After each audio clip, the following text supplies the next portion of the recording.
adalah sebenarnya pakai ini.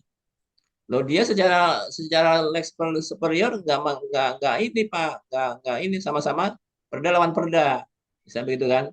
Jadi dia begini membuat membuat nanti kan terjadi nih kan perbincangan nih perdebatan nih antara DPRD dengan Bapak dan Ibu nih. Ini kenapa RUPM-nya kok sembarangan, nggak selaras dengan RPJPN? Kok keluar dari pakemnya RPJPN nggak berpedoman pada RPJPD, tidak berpedoman pada RPJPD. Karena pakai yang ini kedua. Setelah secara hierarki memang sudah kita lihat kok ternyata agak berbeda, kita lihat ini. Asas namanya asas lex spesialis, derogat lex generalis. Asas ini mengandung makna bahwa peraturan yang lebih khusus mengesampingkan peraturan yang lebih umum. Itu yang kemudian Bapak Ibu, Undang-Undang KPK itu lex spesialis. Melawan Undang-Undang lex general adalah undang-undang mengenai KUHP. Di dalam KUHP nggak pernah diatur mengenai namanya mencuri duit duit duit pemerintah, APBD, APBN misalnya. Tapi ketika yang itu kemudian masuk ke dalam APBD, anggaran pemerintah masuk ke dalamnya undang-undang mengenai tindak pidana korupsi tipikor. Masalah KPK, ranahnya ranah KPK, pengadilannya pengadilan tipikor, khusus kan, lex spesialis. Tapi di dalam KUHP ada nggak ada namanya pencurian atau penggelapan. Tapi untuk perusahaan silakan pakai yang itu, untuk perusahaan atau yang untuk umum atau rumah tangga misalnya penggelapan. Tapi ketika bicara namanya penggelapannya terkait dengan yang namanya adalah dilakukan di pemerintah, lembaga pemerintahan oleh aparatur pemerintahan, maksudnya namanya tindak pidana korupsi, lex spesialis, jadikan lex generalis. Jadi jangan ditarik menjadi lex generalis. Hal ini yang dilakukan oleh polisi sekarang, melihat sebuah skim hukum itu melihat secara umum, sehingga akibatnya banyak terjadi penyangkaan pasal-pasal yang nggak tepat. Misalnya begini lagi nih contohnya. Saya men, saya menampar perempuan di tengah jalan nih. Saya menampar perempuan. Saya digugat oleh pengadilan umum nih. Menampar namanya penganiayaan ringan berat atau apa ya. Dalam KUHP ada nggak? Ada penganiayaan tadi, ringan berat dan lain-lain. Tapi ketika kemudian ternyata yang ditampar wanita itu adalah istri saya, maksudnya dalam namanya undang-undang mengenai KDRT, kekerasan dalam rumah tangga. Lain lagi penanganan pasal penyangkaannya lain lagi. Eh, namanya objek hukumnya pun juga lain lagi. Nggak bisa kita masukkan dalam KUHP. Oke lah undang-undang mengenai tindak pidana kekerasan dalam rumah tangga. Jadi ada yang hal-hal yang sifatnya itu sangat spesialis yang mengatur. Nah, sekali lagi Bapak dan Ibu, perda ini saya mencoba kaitkan dengan ini nih, supaya Bapak dan Ibu nanti kalau menghadapi orang-orang di situ yang ahli hukum sekalian silakan berdebat aja nanti. Ada perda mengenai RPJPD, ada perda mengenai RUPM. Gimana ini sama-sama perda nih? Tapi secara isi kita sudah bilang si Undang-Undang RPJPN sudah bilang nih harus mengacu kepada RPJPD. Oke, ada nggak isinya? Nggak ada. Kita ambil dari RPJPN dong. Kalau nggak ada kan tadi pakai hierarki. Kita ambil ke atasnya proof gitu kan. Karena kita tahu dia bertentangan nih, tidak mengamanatkan one prestasi gimana? Tidak mengamanatkan dari isi dari semua RPJPN ke dalam RPJPD. Kita ambil yang atas tuh gitu. Pakai konsen namanya asas lex superior derogat lex inferior. Kita ambil yang atas tuh. Kita ambil tuh perintah-perintah mengenai RPJPN terkait dengan pembangunan di Sulawesi Selatan, agenda pembangunan kewilayahan dapat kita terjemahkan ke dalam RUPM provinsi, nggak apa-apa. Kan kita ambil dari puncaknya dari RPJPD-nya Pak Inyo kan. Kita ambil kan saya kita ambil masukkan ke dalam RUPM perda ini, nggak apa-apa. Sehingga akibatnya apa? Terjadilah namanya asal lex spesialis delegat lex generalis. Akibatnya apa? Kita bicara gini, makanya kalau untuk penanaman modal bacanya di dalam RUPM. Kalau untuk pembangunan umum yang sifatnya dari APBD, silakan baca di RPJPD itu yang punyanya Pak Inyo itu silakan bacalah sepuas. Tapi ketika kemudian ingin membahasnya dan kemudian melaksanakan ke dalam pembangunan non aktor non pemerintah atau pembiayaan non pemerintah, baca ini nih perda ini RUPM. Itu kira-kira bayangannya begitu Bapak. Jadi lahirlah namanya asas lex spesialis dan lex generalis. Jadi dia harus setara, tapi dia punya khusus, punya menggigit khusus. Contoh lain lagi gini. Bapak dan Ibu lihat perdebatan di dalam media TV itu, media TV stream online, apa uh, media TV yang seperti TV One itu ya. Pernah nggak mereka menggugat secara hukum ketika kemudian mereka berdebat kata-kataan itu? Padahal kan bisa, perbuatan tidak menyenangkan karena menghina kan. Anda bodoh, Rocky Gerung kan itu kan dungu sekali gitu. Tapi pernah nggak digugat? Nggak pernah. Karena kenapa? Karena di situ berlaku namanya Undang-Undang Pokok Pers. bukan bukan berlaku undang-undang mengenai KUHP. Kalau KUHP iya, perbuatan tidak menyenangkan, menghina orang di muka umum, setuju. Tapi karena itu adalah dalam tahapan masuk dalam media TV, dia akibatnya masuk dalam undang-undang pokok pers. Yang artinya apa? Setiap orang yang dihina seperti itu, ya silakan dia membuat pernyataan, minta memperjelas itu di dalam media TV itu juga. Nggak apa-apa. Jadi CCTV itu harus memberikan lagi ruang kepada orang itu untuk menerangkan, maksud saya ini loh, ini loh, ini loh, ini loh, gitu. Jadi nggak perlu diproses hukum. Nah, banyak yang terjadi kemudian gara-gara di TV digugat oleh polisi karena polisinya menyangkakan dengan pakai KUHP. Harusnya pakai namanya lex specialis. Itu bayangan Bapak dan Ibu, sehingga Bapak dan Ibu, nanti Pak Novan, Bu Nirmala, siapa lagi sih timnya itu, supaya nanti betul-betul berbicara dan bernyali lantang untuk kemudian menerangkan ini nih. Jangan khawatir salah dan kalah. Yang penting kita ewaku aja, ewaku. Karena dasarnya semua ada di sini dalam dalam undang-undang. Mengenai Undang-Undang Nomor 12 Tahun 2011 tentang pembentukan peraturan perundang-undangan. Ini sudah saya kasih pasalnya. Itu ya. Jadi ini saya perlu tegaskan benar-benar aja supaya Bapak Ibu jadi firm dan jadi pede gitu. Jangan sampai nanti kok ini isinya kita beda loh. Kita kok lebih konkret jelas membangun ini, membangun kawasan metropolitan, kawasan perkotaan, tapi nggak ada loh di dalam RPJPD. Salahnya sendiri karena RPJPD-nya itu RPJPD yang salah. Jangan kitanya dong, gitu. Kan begitu kira-kira begitu Pak. Lanjut lagi. Sekarang ada naskah akademis. Definisinya nih Pak. Jadi Bapak dan Ibu, naskah akademis adalah naskah hasil penelitian atau pengkajian hukum. Inilah kenapa isinya hukum terus kan dari kemarin kan. Dan hasil penelitian lainnya terhadap suatu masalah tertentu yang dapat dipertanggungjawabkan secara ilmiah mengenai pengaturan masalah tersebut dalam suatu rancangan undang-undang, rancangan peraturan daerah provinsi, rancangan peraturan daerah kabupaten kota sebagai solusi terhadap permasalahan kebutuhan hukum masyarakat. Apakah Perpres dari naskah akademis saya, kemudian yang kemarin saya ber, ber, ber, bersih tegang dengan pihak ketiga itu kemudian harusnya sesuai dengan RPJPN, sesuai dengan RPJPN, karena dia merasa bahwa itu tidak mengenai dengan namanya ini membuat naskah akademis si pihak ketiganya. Itu saya bilang, kalau Perpresnya tadi melenceng dari RPJPN, lalu kemudian gimana dia? Padahal Perpres itu harus berkiblat kepada PP berkiblat kepada Perpres itu. PP kepada undang-undang. Sekarang bagaimana Perpres kalau melanggar semuanya sebenarnya? Kemudian mereka ya karena nggak perlu dibuat naskah akademis. Artinya gini, ketika bicara yang tidak dibuat naskah akademis itu kemudian diperbolehkan, tapi isinya tetap tidak boleh melanggar dari hierarki tadi. Sehingga akibatnya apa? Kalau membuat Perpres pun atau membuat PP pun, tetap yang perumusnya harus memahami peraturan perundang-undangan di atasnya, sehingga supaya jangan jangan jangan melanggar, terjadi pelanggaran kan bahaya. Bikin PP tiba-tiba membuat minuman keras, bikin PP pornografi, pornoaksi boleh. Kan jadi akibatnya jadi masalah dengan undang-undang dengan undang-undang tersebut.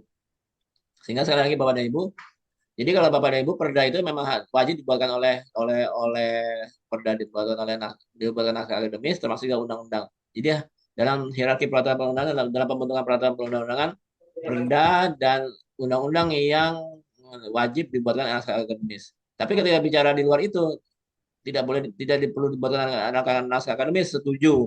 Tapi apakah isinya harus tetap tetap boleh bertentangan? Nggak boleh. Sehingga akibatnya apa? Akibatnya perumus dari non perda dan non undang-undang tetap harus memahami dari hierarki peraturan perundang-undangan. Itu kuncinya. Jadi nanti Bapak dan Ibu silakan baca di Perpres kalau kemudian terkait dengan diundang oleh pusat kementerian pembahasan mengenai RUPM, silakan Bapak Ibu kritisi aja. Ini nggak sesuai dengan RPJPN, ini nggak sesuai dengan RPJPN, ini nggak sesuai dengan RPJPN, gitu aja terus itu. Dia lama-lama bosen.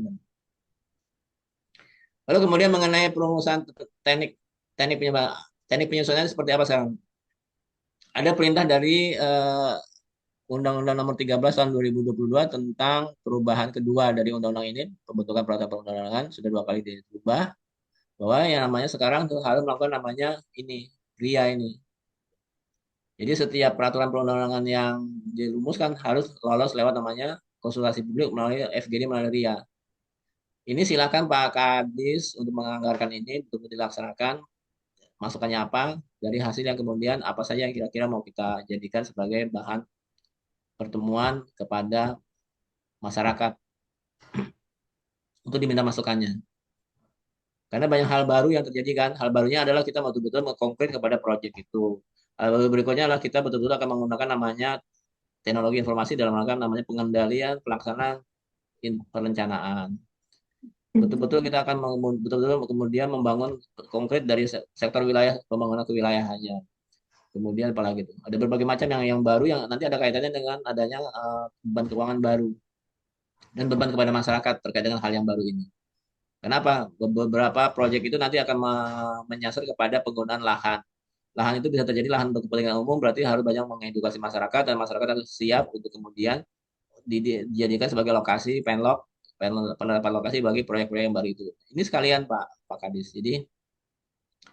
Jadi supaya nanti hasilnya itu nanti pertama sekalian mensosialisasikan kepada kepada uh, stakeholder setempat.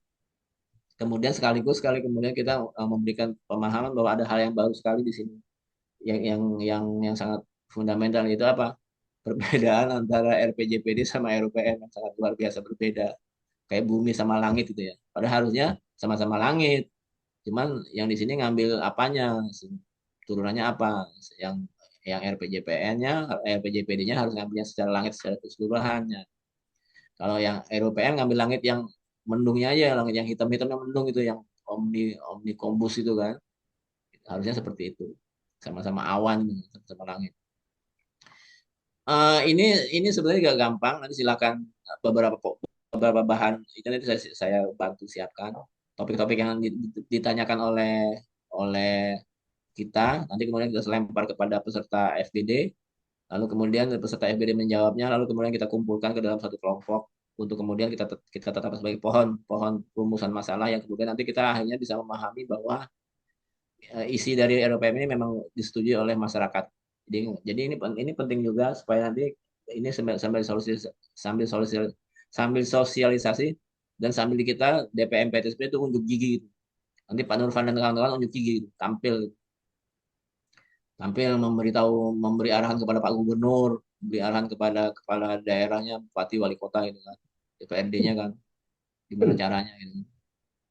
Momentumnya saya pikir di sini dan kita bisa dan insya Allah kita bisa mengalahkan dari Bapeda nanti karena ini lebih konkret dan lebih menjurus sampai kemudian nanti bahwa semuanya mau digagalkan oleh masyarakat misalnya oh nggak perlu bangun ini berarti ya masyarakat nggak mau pembangunan ya nggak ada masalah salahnya sendiri kan padahal kita sudah melakukan konsep yang konkret sampai kemudian digagalkan oleh Bapeda misalnya merasa merasa teraniaya Bapeda kemudian menggagalkan membuat kasak kusuk kemudian seperti Trump sama Benjamin Netanyahu kemudian akhirnya digagalkan semua konsep ini nggak ada masalah tapi secara umum kita sudah beritahu kepada masyarakat sebenarnya pemerintah sudah bergerak ini pemerintah hadir itu ada di sini itu kira-kira jadi dengan adanya RIA ini nanti akan banyak masalah dengan kita semuanya masalahnya pertama ada orang yang kasak kusuk ingin minta supaya masuk proyek yang dimasukin juga ada proyek-proyek yang itu kan saya alami sekali soalnya seperti misalnya proyek yang namanya pagar laut, proyek misalnya di Galang Rempang, nggak ada kaitannya dengan kebutuhan nasional, nggak juga strategis, bisa masuk. Nanti juga ketika kemudian lagi paparan ini tengah jalan ini ada saja tuh yang minta ini. Oh, no, proyek ini dong, proyek ini dong, proyek ini dong. Gitu. Itu biasa itu. Saya lanjut.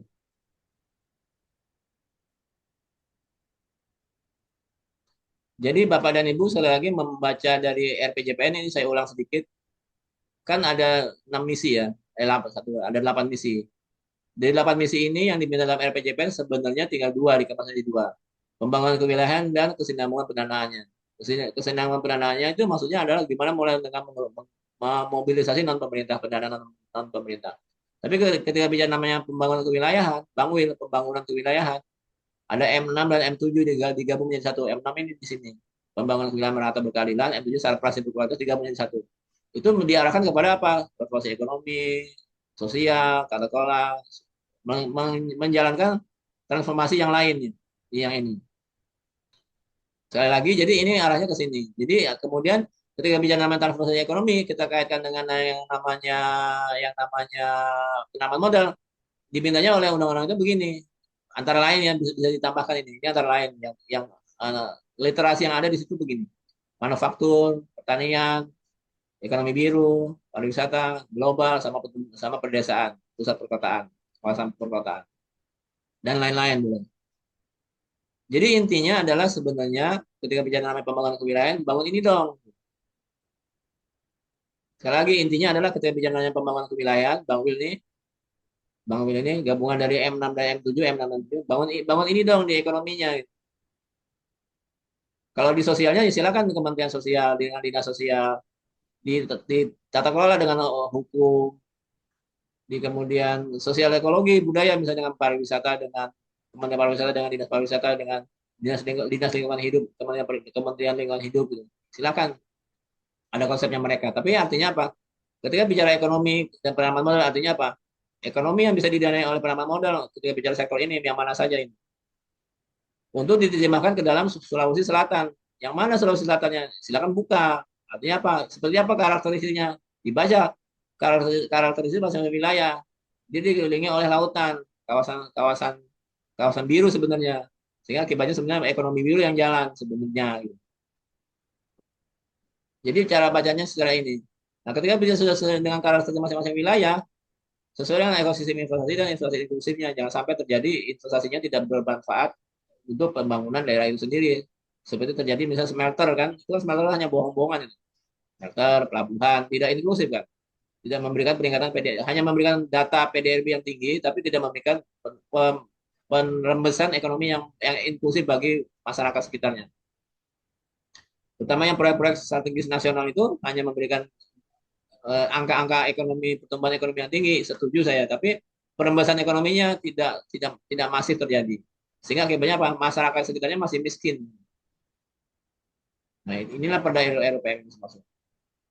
Ya, jadi intinya apa? Sekarang kita bisa memahami dari RPJPN lebih lebih gampang karena apa? Sebenarnya cuma mintanya kita bicara penerapan modal mintanya di sini di poin dari ekonominya ini. Ini yang kita minta. Penerapan modal investasi kan dengan ekonomi kan. Oke, lanjut lagi. Ini kawasan yang dibangun yang saya bolak-balik ini kawasan sudah ada di 2045. Sekarang dengan RUPM kita tinggal ngambil alih yang mana saja kawasan-kawasan ini, sektor-sektor ini yang harus kita kembangkan, kita bangun, yang kemudian bisa didanai oleh investasi. Kan sederhana aja gitu kan dari RPJPN ini. Tinggal menyisir itu. Di dalam RPJPN sudah jelas Sulawesi Selatan seperti ini namanya pembangunan kewilayahan asal prasnya. Yang mana gitu? Di dalam RPJPD-nya ada nggak? Yang mana yang kemudian bisa dipisahkan mana yang kemudian perlu investasi? Tidak ada APBD di situ. Harusnya kan bisa kita lakukan. Harusnya kalau kemudian di RPJPD-nya jelas, RUPM-nya jadi enak gitu kan. Dengan konteksnya sebagai penunjang super hub ekonomi dan Nusantara dan industri berbasis sumber daya alam.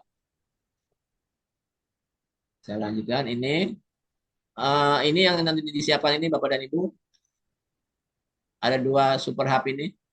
Dan bisa dengan namanya pusat kegiatan inti ada dua di Bulukumba dan ini. Ini baru ini ya Bapak dan Ibu baru perencanaan dalam RUPM dan yang nanti Bapak dan Ibu bisa diskusikan, bisa diperdebatkan.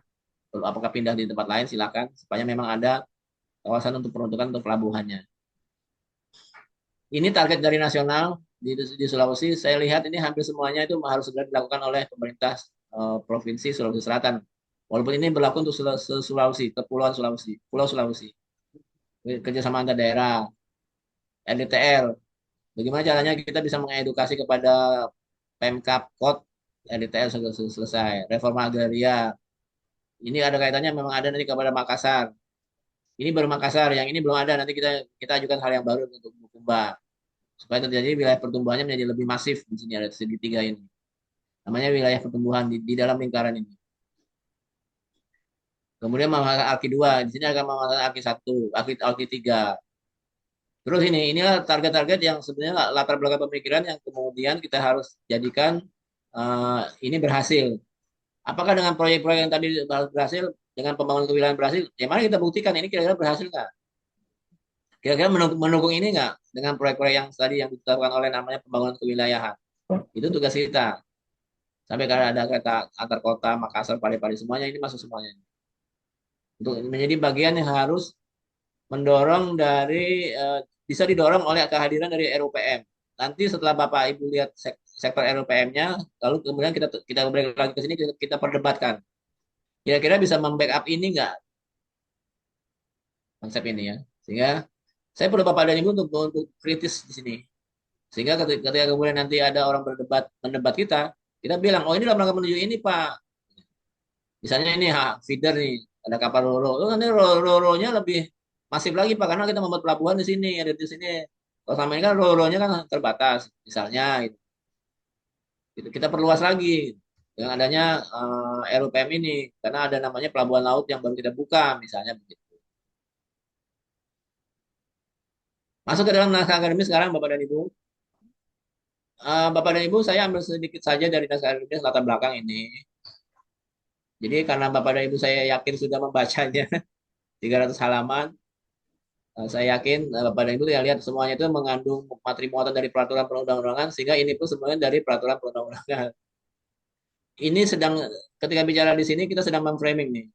Bab satu kita di framing dengan pendahuluan, terus ke depan bab 2, bab 3, bab 4 sampai kita menjustifikasi kita harus melakukan ini loh dalam proyek ini, kebijakan ini harus kita ambil loh. Jadi ini baru air seperti end to end, seperti aliran awal dalam di kali di laut. Ini masih hulunya. Tapi hulunya sudah mulai nih kita mulai namanya ada gimana pemerintah daerah tuh memperhatikan kesejahteraan masyarakat. Jadi artinya apa? RUPM itu nanti arahnya ke sana gitu. Intinya ujungnya kebijakannya proyek yang dibuat itu adalah kesejahteraan masyarakat. Terus ini. Jadi saya tidak ini masih naratif sekali, artinya masih konsep yang malas diterangin itu ya. Tapi Bapak Ibu silakan baca nanti. Tapi intinya adalah saya ngambil hanya beberapa poin dari naskah akademis yang tebel itu supaya apa? Supaya nggak terlalu lama neranginya. Nanti Bapak dan Ibu ketika nerangin kepada DPRD ya silakan juga memutuskan hanya ini saja sebagai clue-nya saja atau semuanya diterangkan. Nggak apa-apa juga.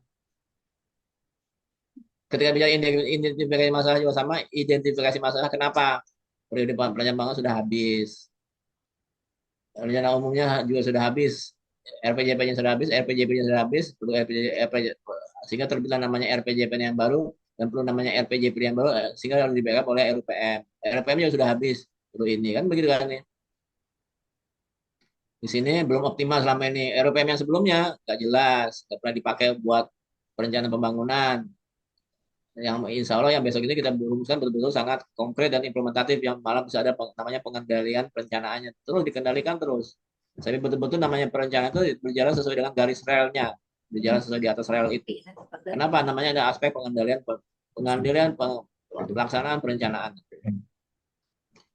Terus perlu hal yang konkret. Sementara mungkin RPJMD tidak konkret. Ini sudah dirumuskan namanya RUPM yang lebih konkret gitu ya. Terus itu ya dengan sumber pembiayaan dari pemerintah. Saya pikir saya ngambil bagian-bagian sedikit-sedikit dari ini supaya cepat juga. Tapi Bapak dan Ibu silakan menambahin silakan. Tujuan yang akademik ini juga nih masalah apa itu proyek pembangunan. Tujuannya pedoman bagi pelaku pembangunan. Jadi leg spesialis tadi kan. Kalau orang ingin melakukan penanaman modal di Sulawesi Selatan bacanya adalah di RUPM. Ini kan leg spesialis kan. Memberikan pedoman bagi pelaku pembangunan pemerintah mau pelaku pembangunan pemerintah. Pemerintah juga kalau yang didanai oleh swasta bukan duitnya APBD, bacanya RUPM. Misalnya kepala dinas perikanan ingin membangun sebuah kawasan metropolitan, tapi dia tahu bahwa yang namanya kawasan metropolitan itu tidak dipakai APBD. Kepala dinasnya harus baca RUPM, harus belajar sama Pak Nurvan. Pak Nurvan terangin ini, kepala dinasnya harus patuh sama Pak Nurvan karena yang terangin Pak Nurvan nanti ketika bicara itu. Jadi siapapun ketika bicara namanya melakukan pembangunan yang menggunakan pembiayaan non pemerintah, sekali lagi melakukan pembiayaan pembangunan non pemerintah wajib membaca RUPM. Lanjut lagi, metodenya ini tadi metodenya sekali lagi sudah ada hal baru namanya RIA ini, Regulatory Impact Analysis. RIA. Nanti dibuat FGD sekali lagi jangan lupa ada metode baru. Jadi pakai ada public discussion nanti di sini. Saya nggak tahu apakah saya serahkan kepada Pak Kadis kalau memang ada anggarannya untuk membuat FGD-nya secara offline, berarti lebih gampang, lebih cepat. Tapi kalau online ya nggak apa-apa juga. Berapa kali mau bikin FGD-nya karena semuanya harus setelah FGD pun nanti naskah akademisnya ini harus dipublikasikan kepada masyarakat supaya untuk dimintakan masukan, nggak Nah, apa-apa. Nanti nanti kita kita format yang dengan cara orang bisa baca tapi kita tidak bisa ngopi gitu, naskah akademisnya. Jadi orang silakan baca aja tapi nggak bisa ngopi, nggak bisa ngeprint tinggal lapor saya ke Pak Sekdes, Pak Sekdes harus. supaya dia nggak supaya nggak dirubah-rubah sembarangan. Jadi poinnya tiga ini metodenya. Kemudian kajian teoritis praktek empirisnya, ini juga teori-teori mengenai pembangunan. Saya masukkan segala di sini adalah mengenai semuanya pakai dasar hukum di sini. Mengenai adanya Undang-Undang 59, mengenai adanya smart, specific, measurable, achievable, result oriented, relevant. Lalu ada time bound. Ini nggak dipakai dalam RPJPD, saya juga nggak tahu. Nanti di RPM ini semuanya terukur semua. Selama 20 tahun, 5 tahun awal ini ngapain, 5 tahun kedua ngapain, 5 tahun ketiga ngapain. Padahal semuanya menggunakan dana non pemerintah. Ya, Caranya gimana nih, Chef? semuanya terukur. Gimana? Terus ini semua teori, Bapak dan Ibu, teori saya lewat coba teori. Ini kajian dasar prinsip juga pakai teori, pakai RPJPD, sesuai dengan peran fungsi masing-masing. Ini semuanya Benar, teori. suatu. Silakan nanti ditambahkan oleh Bapak dan Ibu. Karena saya sudah merasa ngasih tebel itu tinggal nggak perlu saya terangkan lagi. Ini semuanya saya ngambil beberapa poin dari buku tebel itu, buku NA-nya itu.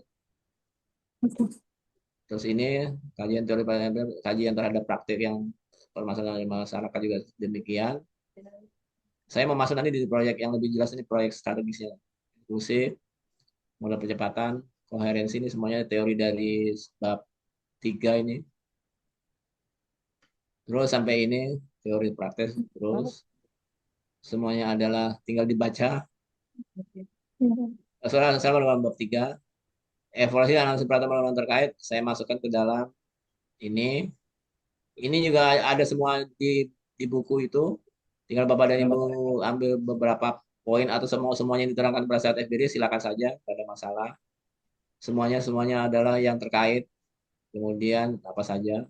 Bahwa poinnya adalah sebenarnya ada politik ekonomi nasional bahwa yang namanya usaha, namanya ekonomi harus dibangun dengan namanya menciptakan usaha kecil menengah besar. Jadi nanti sekali lagi ini memframing pemikiran, menjadikan latar belakang pemikiran. Kenapa kemudian nanti ada membangun namanya kawasan klaster UMK? Karena memang ada perintah ini dari TAP MPR. TAP MPR ini di bawah langsungnya Undang-Undang Dasar 45. Tapi apa selama ini pernah dipikirin membuat klaster UMK? Nggak pernah ada. Nah, dalam RUPM nanti kita buatkan namanya klaster UMK. Dalam rangka penyiapan. Kenapa cluster? Karena ekosistem tadi. Kenapa? Karena strategis yang tadi. Karena hulu, karena sub hub, karena hub tadi. Hub kan, kawasan ekonomi kan, hub. Nah itulah kemudian. Jadi semua yang kita ucapkan di sini itu ada dasar-dasarnya semua, nggak asal ngobrol ngomong omong-omong doang gitu Bapak dan Ibu. Sehingga sekali lagi kalau Bapak dan Ibu ingin melengkapi ini, tolong siapkan argumen itu supaya nanti pada saat nanti kita berargumen dengan orang, kita punya dasar yang kuat. Terus ada lagi mengenai pasal 278. Penyelenggara pemerintah daerah melibatkan peran serta masyarakat dan sektor swasta. Kenapa? Karena sebenarnya 2014 sebenarnya undang-undang mengenai Pemda sudah bilang ajak dong swasta investor dong, ajak dong swasta investasi. Cuma kan mana pernah ada di dalam sebuah pemisahan dari RPJPD dan RPJMD-nya. Semuanya kan pakai APBD semua. Jadi semuanya sudah kita kita harusnya membaca ini semua kita jadi terframing pemikiran kita menjadi lebih luas gitu melihat sesuatu ketika bicara peranan modal. Cuman yang jadi masalah selama ini kenapa nggak pernah jalan ya? Itu yang jadi persoalan terus berbeda lagi ya. Ini karena sosiologis, yuridis. Ini kalau sosiologisnya itu, fisiologisnya itu karena Undang-Undang Dasar 45, pembukaan ya kan, selalu ini kan. Oh ini sudah given ini. Kalau filosofis selalu bicaranya adalah pembukaan Undang-Undang Dasar 45. Kita bicara sosiologis, kita bicara yang namanya pembangunan harus integratif, RPJPD harus RPJPD harus memberikan akulturasi yang kuat kepada non pemerintah tapi nggak ada di sini kan. Tapi karena non pemerintah tadi lah kemudian lahirlah namanya RUPM ini kan. Ini masuk ke sosiologis. Non pemerintah, kesinambungan, perlu harus konkret pembangunan, jangan cuman punya program yang nggak jelas. Lalu kemudian pendanaannya juga harus yang eh, non pemerintah di sini, jangan hanya dari APBD saja. Ini sosiologis perintah dari Undang-Undang RPJPN 59 tahun 2024. Yuridisnya, ini karena ada Undang-Undang Penanaman Modal pasal 4 bahwa harus dibuat namanya RUPM. Jadi ini sudah nih filosofis, sosiologis, dan yuridis. Apakah ini menjadi konsideran? Lihat nanti. Karena bisa terjadi konsiderannya lihat di Perpres yang akan dibuat besok, yang akan yang akan diresmikan oleh kementerian. Tapi saya nggak yakin nanti ininya kita ambil saja di Perpres itu, tapi isinya kita harus berada kita adopsi. Isinya harus kita akulturasi dengan kepentingan karakteristik wilayah. Kalau ngambil dari Perpres semua yang besok dibuat oleh kementerian, nggak bunyi semua ini nanti. Kemarin loh, timur juga menelpon. Jangkauan arah pengaturan bab 5 sekarang. Jangkauan arahnya kira-kira ini sasaran yang akan diwujudkan ini Bapak dan Ibu nih. Ini narasi, saya langsung konkret ke contohnya. Ini ruang lingkup materi muatannya. Ini adalah kerangkanya Bapak dan Ibu. Hanya sekitar ada 7 pasal nanti. Sebenarnya kalau Pak Gadis minta hari ini sudah bisa, cuman kan terlalu dini kalau sekarang kita bahas. Yang penting naskah akademiknya dulu aja bertahap. Nanti kena audit BPK salah lagi. Ya, tentang lalu kemudian ini kayaknya kemarin sudah nih ya materinya apa saja. Nah, nanti mengenai pasalnya hanya sedikit, tapi kemudian ketika bicara namanya mengenai isinya, isi dari perencanaannya itu ada di dalam lampiran. Jadi lampirannya nanti di lampiran 1 visi misi arah pembangunan daerahnya tadi, nanti ada lampiran 2 mengenai proyek strategi Sulawesi Selatannya apa saja, PSD-nya Sulawesi. Lalu kemudian, nah ini Pak Kadis, ini saya nyisipin satu nih. Saya nggak tahu, nanti silakan ditanyakan sama DPRD juga, sama Pak Gubernur, sama Pak Sekda. Bahwa sebenarnya daerah itu Pemprov, Pemkap, Pemkot, Pemprov itu di tahun ini sesuai dengan arahan Kemendagri itu harus membuat juga namanya perda mengenai pemberian insentif dan kemudahan investasi daerah. Memang sudah ada Provinsi Sulsel punya itu, tapi kan nggak menggigit, tidak konkret. Sehingga apakah mau dibuat perda yang tersendiri atau digabung di dalam perda mengenai RUPM ini? Apakah kalau digabung itu bisa? Bisa. Masuk ke dalam lampiran 4 nanti, lampiran 3 ini. Yang mengenai pikit. Kenapa kok bisa? Karena pikit ini adalah dari proyek strategi Sulawesi Selatan yang kemudian diberikan bebasan pajak insentif. Jadi bisa jadi bagian yang sama ini. Jadi nggak perlu bikin naskah akademis lagi. Tapi akibatnya indikator kinerjanya menjadi hilang nih. Harusnya bisa bikin 2 perda. Jadi bagus TPT-nya harusnya dapat banyak gitu kan. Karena di luar ekspektasi. Ini menjadi hanya 1 perda. Harusnya walaupun tidak dianggarkan, memang tidak ada di program, kan bisa jadi TPT kan naik nih. Indikator kinerja bisa naik. Jadi semuanya sama-sama mudah nih. Sama-sama mudah. Kalau memang dibuatkan di dalam perdata sendiri, paling hanya merumuskan dari batang tubuhnya saja yang juga sangat simpel. 2 halaman. Sisanya di lampiran ini. Atau kalau mau digabungkan, semua lampiran dalam perda yang seharusnya di dalam perda insentif tadi dimasukkan ke dalam lampiran tersendiri dalam RUPM, lampiran 3. Ini silakan diputuskan dengan Pak Gubernur, dengan Pak Sekda, dengan DPRD. Karena semuanya bisa terjadi nanti kalau pakai kepentingan politis. DPRD malah bilang ya sudah kita pakai aja inisiatif kami kita supaya kita dapat indikatornya naik juga ya silakan juga nggak ada masalah. Semuanya sih oke-oke aja. Yang penting nanti hasilnya ada dua. Dua itu adalah perda mengenai RUPM dan perda mengenai insentif daerah.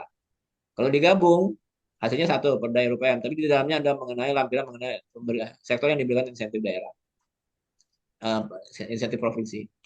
Ini ada di lampiran 3. Lampiran keempat baru bicara namanya iPro dan NSPK promosi penanaman modal. iPro ini penting karena kenapa? Karena supaya nanti menjadi acuan dari keacuan dari pemerintah kabupaten dan kota membuat iPro yang selalu didorong oleh BI dan kemudian juga dia harus melihat iPro itu proyeknya adalah proyek strategis daerahnya bukan hanya cuman asal-asal proyek. Sehingga kalau dia membuat iPro, dia harus membuat RUPM dulu karena proyeknya itu harus jadi strategis. Sehingga kok strategis? Ya makanya harus ditetapkan dalam perda mengenai RUPM. Jadi kalau yang sudah punya perda ini nanti dengan proyeknya misalnya Pak Kadis punya ini kan di lampiran 2 kan, proyek strategi Sulawesi Selatan 2025 sampai 2045. 20 tahun ini punya nih di dalam lampiran 2. Itu adalah dibuatkan iPro-nya saja silakan. Mau yang mana? Mau semuanya silakan, mau mau satu-satu parsial pada silakan, terserah aja. Tapi bisa menjadi dasar dalam rangka eh, perumusan dari iPro. Dan proyek itu diberikan insentif. Ya iya kan dari sini juga. Proyek-proyek di dalam lampiran 2 inilah yang diberikan iPro. Kira-kira bayangan seperti itu. Kemudian, nah ini lampirannya yang, jadi poinnya yang paling pentingnya di lampiran. Lampiran ini. Lampiran satu mengenai visi misi arah pembangunan. Nanti saya terangkan, saya coba exercise. Bapak Modal. Ibu bisa pahami berdasarkan dari definisi kebijakan dari Undang-Undang mengenai SISREN Bangnas Undang-Undang 25 2004 mengenai SISREN. Lampiran 2 mengenai proyek provinsi. Lampiran 3 mengenai insentif daerah. Ini masih tentatif. Silakan Kalau itu kan Pak Kadis berdiskusi dengan Pak Gubernur dan Pak Sekda dan dengan DPRD meminta ini dengan baliknya. Ini harus harus gini nih, kalau misalnya ini nanti tidak disahkan barengan dengan LPM, proyek-proyek itu akibatnya tidak bisa ditawarkan dari sekarang. iPro malah bisa belakangan. Kalau sudah ada di dalam dokumen sini nih, semua jenis-jenis proyek-proyek itu nanti investor bisa namanya menawarkan dirinya. Saya udah mau dong masuk ke proyek ini dong kan sudah ada di dalam perencanaan nih. Itu namanya unsolicited project namanya. Jadi betapa ini sebenarnya sudah berharga ini RUPM. Apalagi kalau kemudian ditambahkan dengan iPro ya. Tapi kemudian ini bisa jadi unsolicited project. Bisa mulai itu namanya Pak Novan tuh pengendalian pengendalian perencanaan sudah mulai jalan. Oh, jalan masuk nih kalau gitu. Sehingga dia sendiri yang akan memulai memetakan lahannya.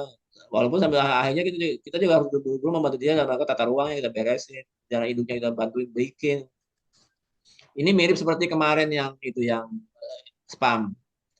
Spam itu kalau mau cepat yang kita membuat jakstranya dan rencana induknya kita bikinin, kemudian tata ruangnya kita siapin, disesuaikan. Mereka pasti masuk gitu.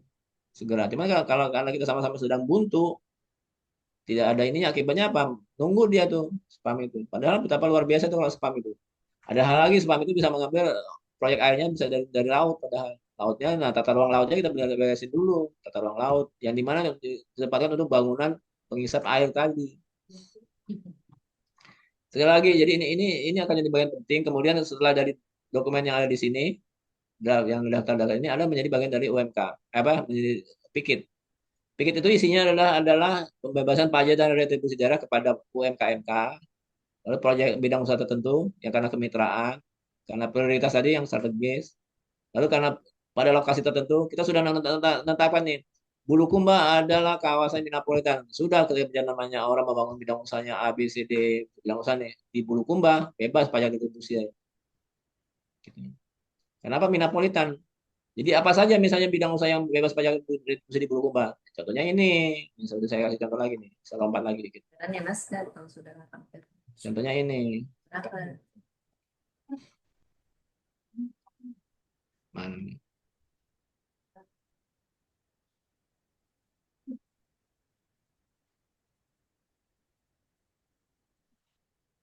Itu makanya kemarin itu terus jadi saya coba kita di provinsi Barat di tempat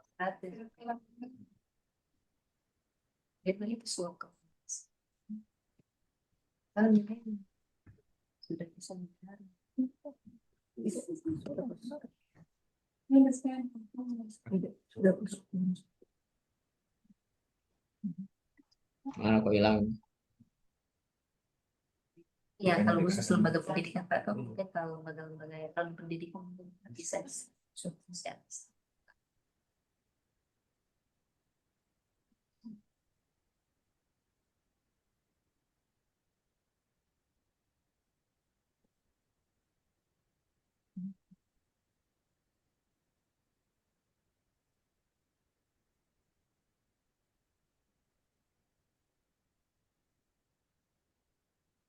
Nah, contohnya ini. Ini secara bidang usaha di kawasan metropolitan. Kalau orang membangun di Bulukumba, misalnya ini penangkaran ini bila KBL ini sekian terus ini untuk satu ini satu lalu kemudian pembesaran khusus saya ini bila bidang usaha ini semua ini terus satu dua tiga Terus sampai kemudian kawasan industrinya, kawasan pariwisatanya, membangun sebuah hotel, hunian, resort, hotel nih, hotel bintang di tengah laut misalnya. Kami di Napolitan kan, dengan pakai bangunan tata ruang. Ini semuanya dapat pembebasan pajak retribusi provinsi. Jadi kita sudah dapat satu sektor di kawasan metropolitan, belum perkotaan, belum ke pertanian. Jadi nanti sudah ada daftarnya itu ada di lampiran, lampiran. Ya.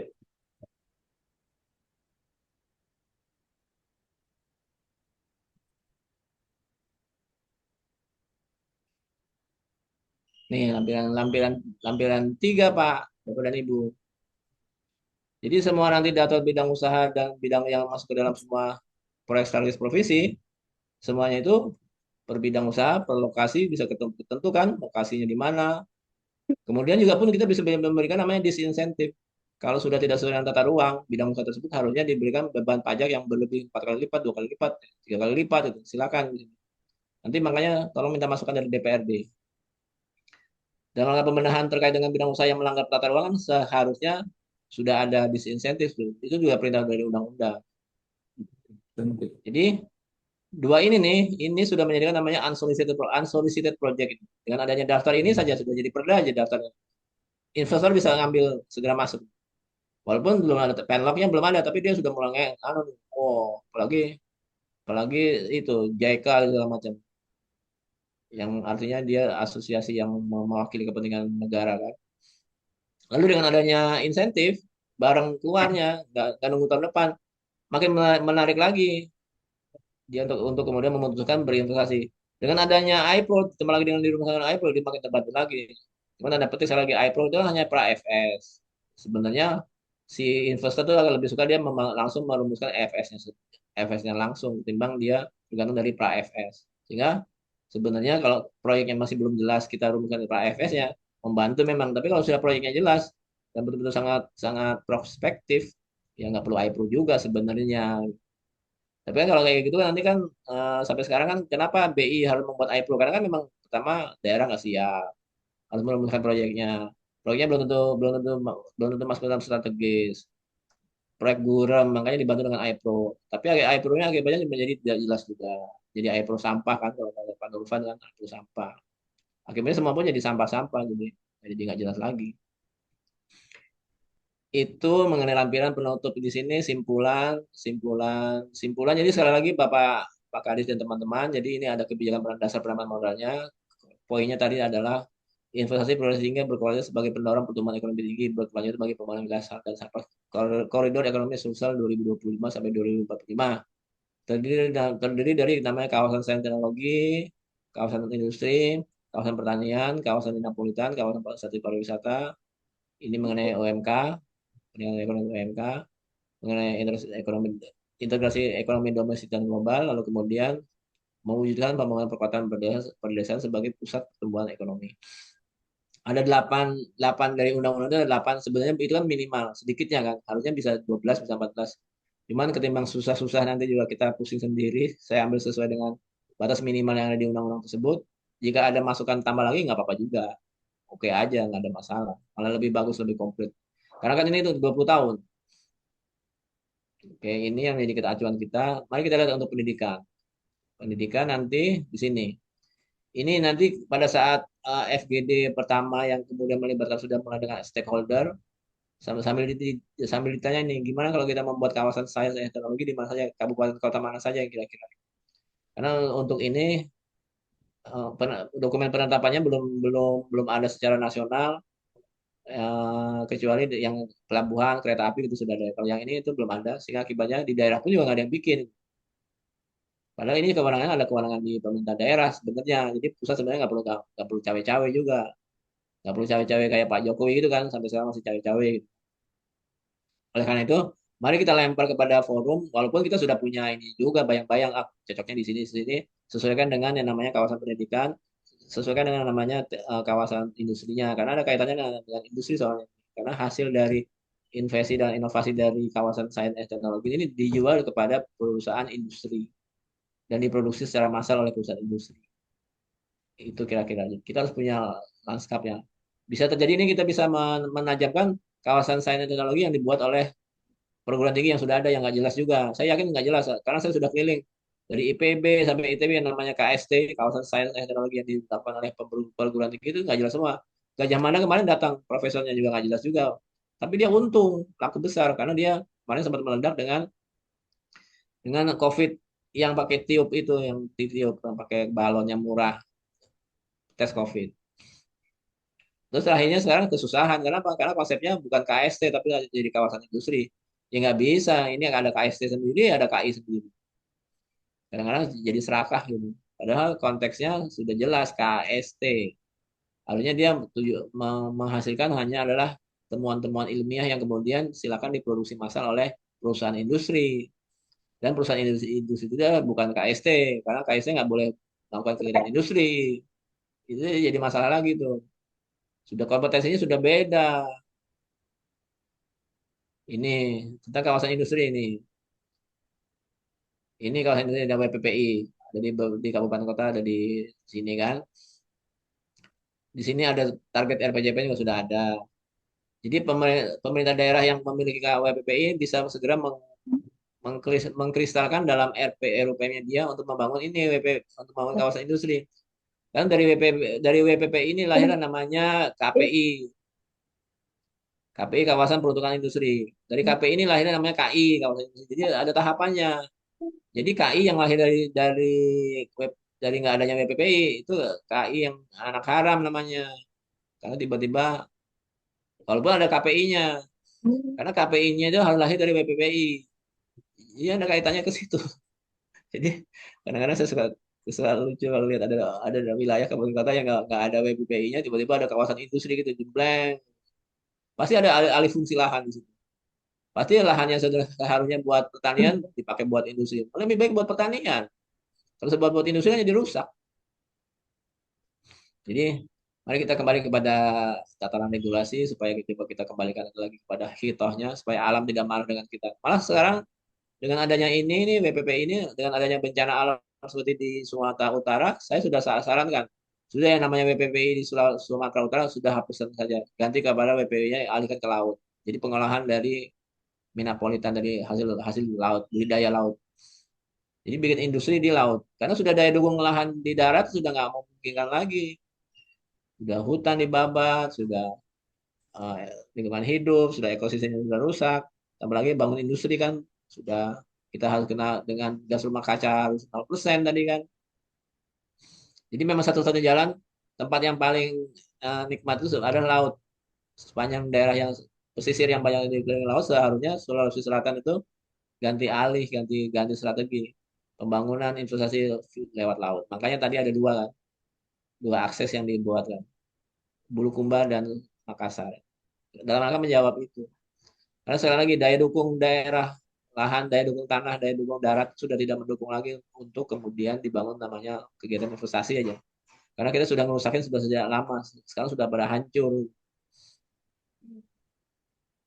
Jadi saya lagi sampaikan ini kepada Pak Gubernur untuk diskusi. Ini kawasan pertanian di daerah silakan ini mengembangkan di kawasan pertaniannya pertanian. Ini untuk seluruh daerah yang ada di sini. Nanti untuk kawasan strategis provinsi berbeda lagi. Jadi dengan adanya lampiran ini di dalam RUPM daerah menindaklanjuti dengan RUPM daerahnya kemudian menerjemahkannya menjadi bagian untuk dia kembangkan dengan lokasi yang jelas ini dengan komoditas yang jelas ini.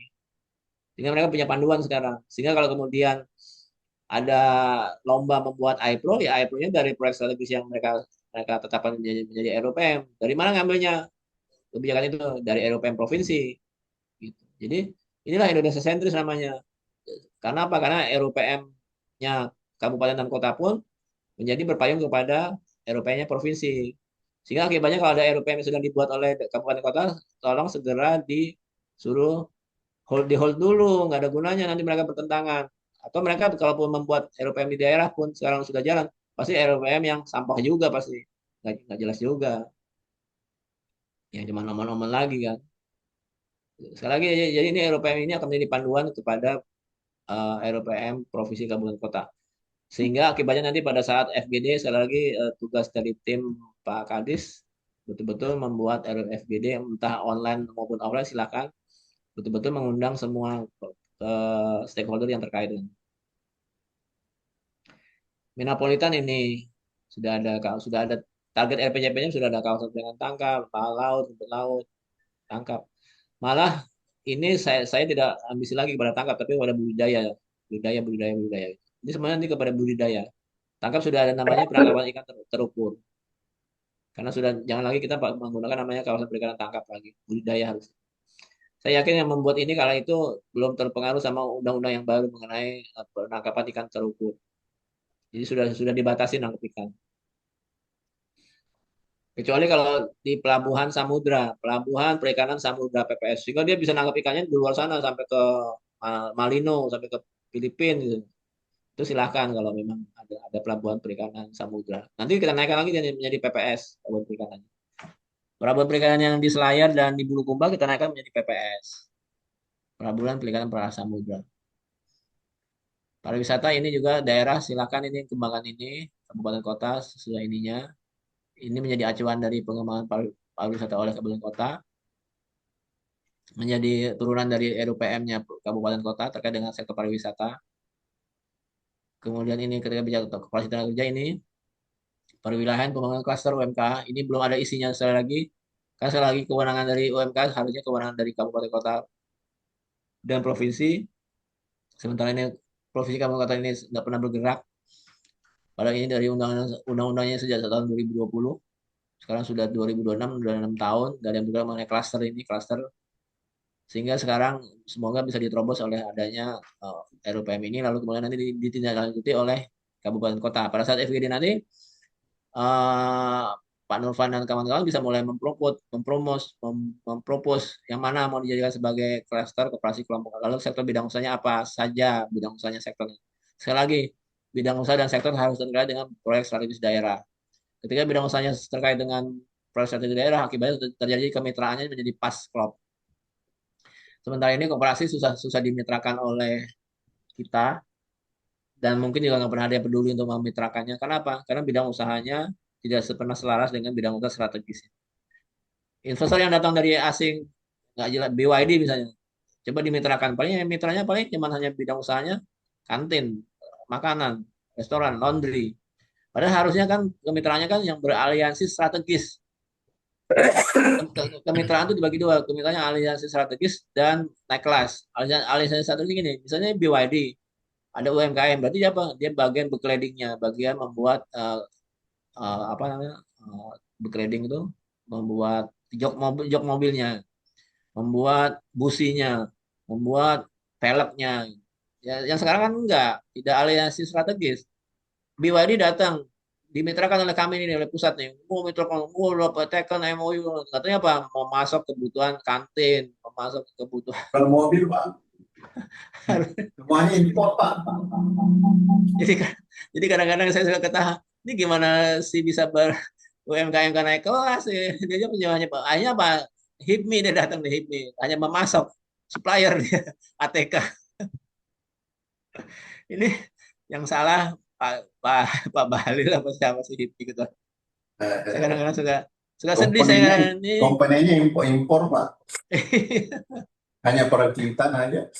Nah, nah inilah Pak Kadis ini kan sudah kita kan sama-sama sudah senyawa nih ya sudah mulai kita kan sudah mulai sudah saya kalau saya sih sudah berontak pada ketidaknyamanan kondisi ini kayak pembangunan kita yang sudah lama saya kalau saya ya cuman juga nggak mampu juga ini mudah-mudahan Pak Kadis bisa mampu ini jadi ini klaster ini dalam rangka itu sekarang menyiapkan namanya klaster sentra kelompok yang sesuaikan dengan bidang usahanya dibinalah bidang usaha yang sesuai dengan sektor unggulannya misalnya Minapolitan ya silakan yang namanya klaster itu klaster untuk apa misalnya yang kaitannya dengan nanti hasilnya adalah bisa dimitrakan dengan industri besar dalam hal pengolahan ikan daging ikan ya harus terkait jangan jangan nggak ada kaitannya yang sekali lagi tiba-tiba pemasok ATK pemasok baju seragam karyawan gede lagi memenangkan tender terus terus di foto lalu kemudian deputi kerjasamanya foto dengan ini penyerahan lalu kemudian ke Menteri UMKM juga senang gitu. Wow berminta sekian triliun tapi ya udah gitu doang yang menjadi memasok yang jadi banci gitu kitanya UMKM-nya bukan jadi kemudian berkembang menjadi pembuat teknologi yang sesuai dengan kebutuhan dari strategisnya kita gitu sekali lagi aliansi strategis dan naik kelas. Ini akibatnya nggak naik kelas naik kelas. Isinya cuma pemasok doang. Itu kira-kira yang terjadi. Jadi jangan bangga Bapak dan Ibu dengan kondisi sekarang kita, karena kita sendiri yang kemudian memang tidak pernah mengusulkan kepada pimpinan. Semoga ini menjadi usulan pimpinan dari Pak Novan dan kawan-kawan, untuk kemudian Pak Gubernur menjadi lebih lebih bernyali gitu kan. DPRD menjadi bernyali. Jadi kalau kemudian Pak Gubernur, lalu kemudian Pak Gubernur, Pak DPRD dan Pak Sekdanya nggak terima, baru yang maju nanti Pak Kadis dengan saya baru. Saya kan bagian Trump sama Benjamin Netanyahu-nya yang belakangan nongol gitu kan. Itu kira-kira. Ini yang domestik ekonomi dan global ini, ketika bicara namanya rel kereta, ini adanya sudah ada kereta, calon pelabuhan sudah ada di kepulauan semuanya. Tidak pernah ada yang kemudian mengutak-atik sehingga akibatnya daerahnya gitu aja kan. Padahal kan bisa, ini ada 16 kayak Selayar nih. Selayar adalah daerah afirmasi, daerah miskin, sesulsel. Daerahnya. Terus sampai sekarang padahal dia punya calon pelabuhan 16. Punya pelabuhan lautnya ada 9. Pelabuhan laut tuh 9. Yang lain kalah. Makassar Padahal belum ada jalur keretanya Pak sama Parepare itu Pak. ya, Makassar ini kan Pak, yang kereta kita, kereta yang kemarin itu. Ya Pak. Kereta itu, kereta yang Pari Makassar yang harus sampai ke Sulawesi Tengah sampai ke Manado itu kereta nanti Belum campuran. nyampe Pak. Oh belum ya? Baru sampai di Maros Pak, baru sampai dengan di Baru Pak. Ya, karena itu dari APBN dan ada di balai, kita nggak bisa kotak-kotik. Akibatnya kita mainnya nanti adalah di Luwu sampai Selayar aja yang kita Iya. mainkan. Kalau itu kan sudah kewenangannya kita kan. Enak gitu kan, Pak Kadis bisa bisa. Kalau yang balai sudahlah. Itu pun kemarin kan sudah ditangkapin KPK yang di balai sana. Ya, Pak ditangkapin Pak. Iya, jadi dia jadi was-was lagi kali kan. Jadi Makassarnya terbengkalai dulu gitu. Iya. Jadi ini potensi strategis di daerah ketika dari pilih akses. Nah ini yang namanya pembangunan pedesaan perkotaan sebenarnya sudah diperintahkan loh membuat ini loh setiap kota. Kotanya mana saja? Silakan kecamatan nih yang ada di Kabupaten Kota Benteng, Banteng, Bulukumba, terus ini adalah ibu kotanya dari kabupaten ini. Lalu menjadi basis sebagai wilayah pengembangan strategis sebagai kawasan pembangunan pusat kawasan inti namanya. PKI, pusat kawasan inti. Dari mana Kak pusat kawasan intinya? Dari sini dulu bangun dulu ini semuanya lengkap. Ketika nanti pusat kawasan intinya kemudian berkembang, lahirlah pusat kawasannya sebelahnya menjadi kemudian menjalar ke sebelahnya, merembes ke sebelahnya. Sehingga akibatnya lahirlah pusat-pusat pertumbuhan yang baru, kecamatan baru di sekitarnya situ. Nah ini kita kasih konteks ini di sini agar mereka melakukannya hal ini dengan kemudian basisnya adalah harusnya ini pun sudah ada di RP2P-nya dari RPJMD-nya mereka. Ini harusnya ada nih namanya RP2P dalam RPJMD-nya. Sudah harusnya diperintahkan oleh Pak Menteri Dalam Negeri kepada seluruh kabupaten kota, bupati sampai pada gubernur. Gubernur pun juga melakukan hal yang sama kepada misalnya kewenangannya di level gubernur misalnya yang level provinsi adalah membina SATA misalnya. Itu harus dilakukan seperti itu. Cuman semuanya pada mengker semuanya, apalagi APBD nggak ada kan, dan diem semua. Sehingga Bapak Ibu bisa bongkar dalam RPJMD-nya masih kabupaten kota dan provinsi. Pasti nggak ada RP2P-nya. Akibatnya apa? Perkotaan di sana jadi mandek semuanya. Nah ini kalaupun punya perencanaan ini, master plan-nya dibuat, rencana RP2P-nya ada, nggak punya APBD, investor datang. Coba aja kalau nggak percaya. Super. Apalagi untuk wilayah-wilayah Makassar. Malah mungkin mereka nyari yang tempat lain lagi. Apalagi kalau kemudian diintegrasikan dengan kereta api tadi. Lahirlah namanya TOD di situ kan. Transit Oriented Development lah gitu. Konsepnya Pak Kadis nih TOD ini. TOD lagi dibangun di situ. Dapat tuh TOD-nya. Senang ya pas kali ada. Perpres 55 terkait dengan Mamina Sata pun tidak jalan-jalan Pak, mandek. Iya. Pada melanggar penetapan lokasi-lokasinya di 4 daerah itu. Iya, iya. Ya makanya nanti pakai perda ini Pak kita mainkan yang jangan hanya di Mamina Sata aja, tapi nanti di Luwu Selayar Pak. Iya Pak, Luwu Timur itu kan di RPJMD kan sebagai kota pengembangan kota kecil Pak sama Toraja Pak. Pada ngerti mereka itu atau tidak? Tidak ngerti Pak. Mestinya kan pembangunannya diarahkan itu sebagai kota kecil. Saya ada di sini kita nggak ada ya.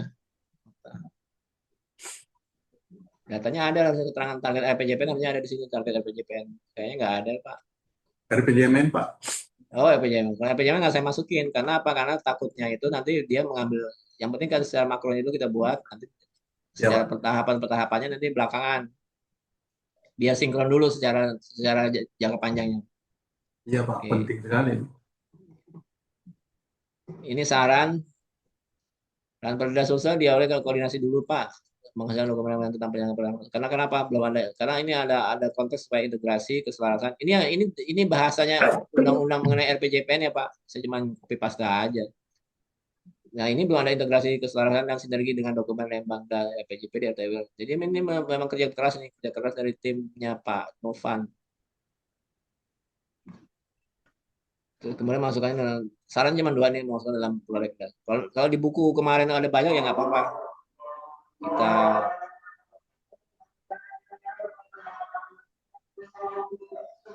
ini lampiran satunya Pak dari draft. Ini seharusnya belum belum bisa saya ini kan cuma saya sengaja. Udahlah kalau nanti terlalu semuanya belakangan kita juga nggak bisa membayangkan seperti apa kan. Ini kita coba nggak apa-apa deh saya paksa untuk saya coba Azan. visi misi kan. Silakan kalau ada memasukkan visi misinya arah pembangunannya silakan walaupun sudah ada. Lalu ini anunya sasarannya pembangunannya sasarannya ini UMKM-nya dulu MKM-nya sesuai dengan tadi TAP MPR. Lalu kemudian ini tuh semuanya lapangan kerja BLK segala macam masuk di sini BLK tenaga kerja nih. Terus ini semuanya akan menjadi target-targetnya dari sasarannya dari Sulawesi Selatan. Hasil dari sini adalah menuju kepada secara nasional. Benar nggak bisa mendorong ekonomi kerakyatan? Berapa? Pakai apa nih? Kita sepakati mau pakai apa? Pakai persentase kah? Atau pakai apa? Pakai PDRB kah? Gitu. Pakai pertumbuhan ekonomi kah? Silakan nanti kita bahas belakangan aja. Ini yang saya bilang tahapan ini cuma asal-asalan doang. Tapi untuk sekedar berpikir kita sama-sama. Tahunnya pun masih dalam asal-asalan. Ya. Ini 2025, 2025. Tapi kira-kira kayak begini nanti akan disempurnakan lagi, dipertajam lagi dengan hasil dari FGD yang RIA tadi. Karena ini kan harusnya belum boleh keluar kalau sebelum RIA. Soalnya kita mendahului dari RIA yang metode baru tadi. Lalu akan dibagi 3. Ini pun harusnya nanti keluar karena dari RIA. Setelah dari RIA FGD tadi kan keluar. Kenapa ada namanya wilayah pembangunan pramugari prioritas? Kenapa? Atas dasar apa? Karena sektor unggulannya sedikit, karena pertumbuhan ekonominya kecil, karena PDRB-nya sedikit, karena kemiskinannya tinggi, maka disebutkan sebagai prioritas 1. Ada 8. Kenapa 8 itu bagi 3? 4. Kenapa enggak cuma 2? Atau cuma 1 aja, tapi dibikinnya urutan 1, 2, 3, 4, 5, kenapa enggak begitu? Itu akan jadi perdebatan, nggak ada masalah. Kemudian kalau terjadinya namanya perbedaan seperti ini, nanti strateginya bisa kita lakukan berbeda. Prioritas 1 misalnya.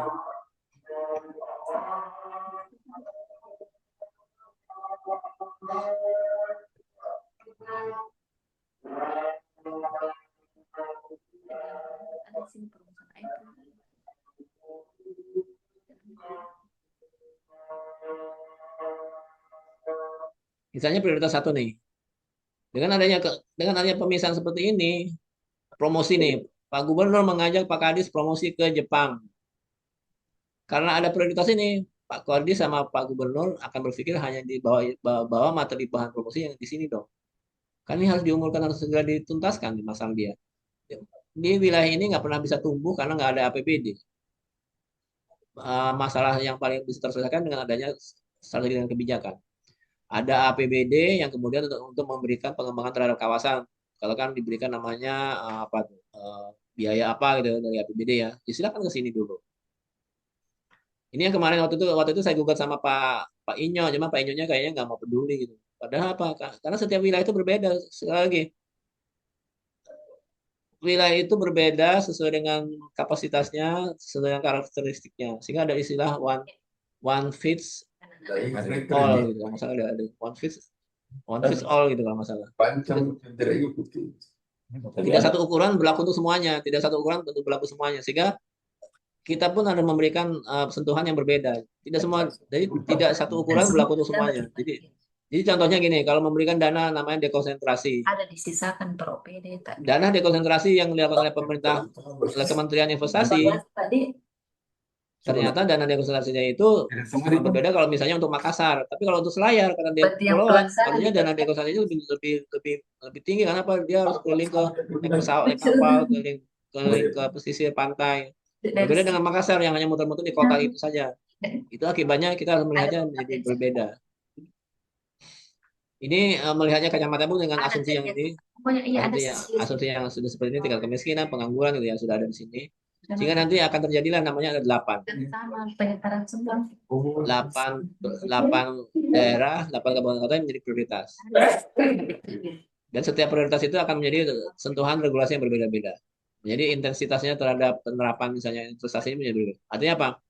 Prioritas 1 menjadikan bagian bahwa dia mengusahakan membuat investasi karena apa, dari APBD sudah tidak sangat tergantung. Karena apa? Miskin, karena infrastrukturnya terbelakang, karena penganggurannya banyak di sini. Sebenarnya saya sudah punya datanya, cuman ini dulu segala pemikiran lah supaya jangan terburu-buru nanti konsep rianya nggak jalan. Ini lampiran 2 Bapak dan Ibu, lampiran 2 masih pada konsep yang sama. Lampiran 2. Nah, ini lampiran 2 adalah proyek strategis provinsi. Apa saja proyek strategis provinsi? Kawasan pendidikan. Nah, pilih yang mana nih provinsi ini mengambil nih? Nanti berdasarkan hasil dari FGD, Pak Kadis ngambil nih. Katakanlah KST yang akan dijadikan sebagai anaknya provinsi, regulasi provinsi ada di mana yang di mana gitu. Terserah kan, nanti kan. Akibatnya belum bisa kita putuskan sekarang. Kawasan industri. Nah, dari sini semuanya ini dari Makassar, Goa, Maros, Takalar, mau di mana yang menjadi sebagai bagian dari kawasan industri yang dijadikan sebagai proyek strateginya provinsi.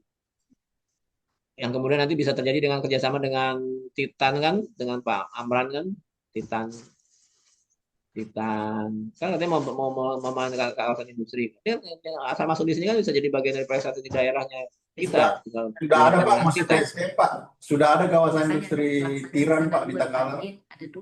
Tiran di mana Pak? Di Takalar Pak. Sudah masuk apa-apa. Strategis nasional Pak. Itu komposisi pejabat. Oh, masuk strategis nasional. Iya Pak, ada 2 sama di Banteng 1 masuk prioritas, masuk PSN 2 Pak. Ada 3 sebenarnya. 1 di Luti. Kalau PSN dimasukkan sebagai PSN pusat malah lebih lama lagi. Lebih baik PSD saja kalau saran saya. Nah itu dia Pak.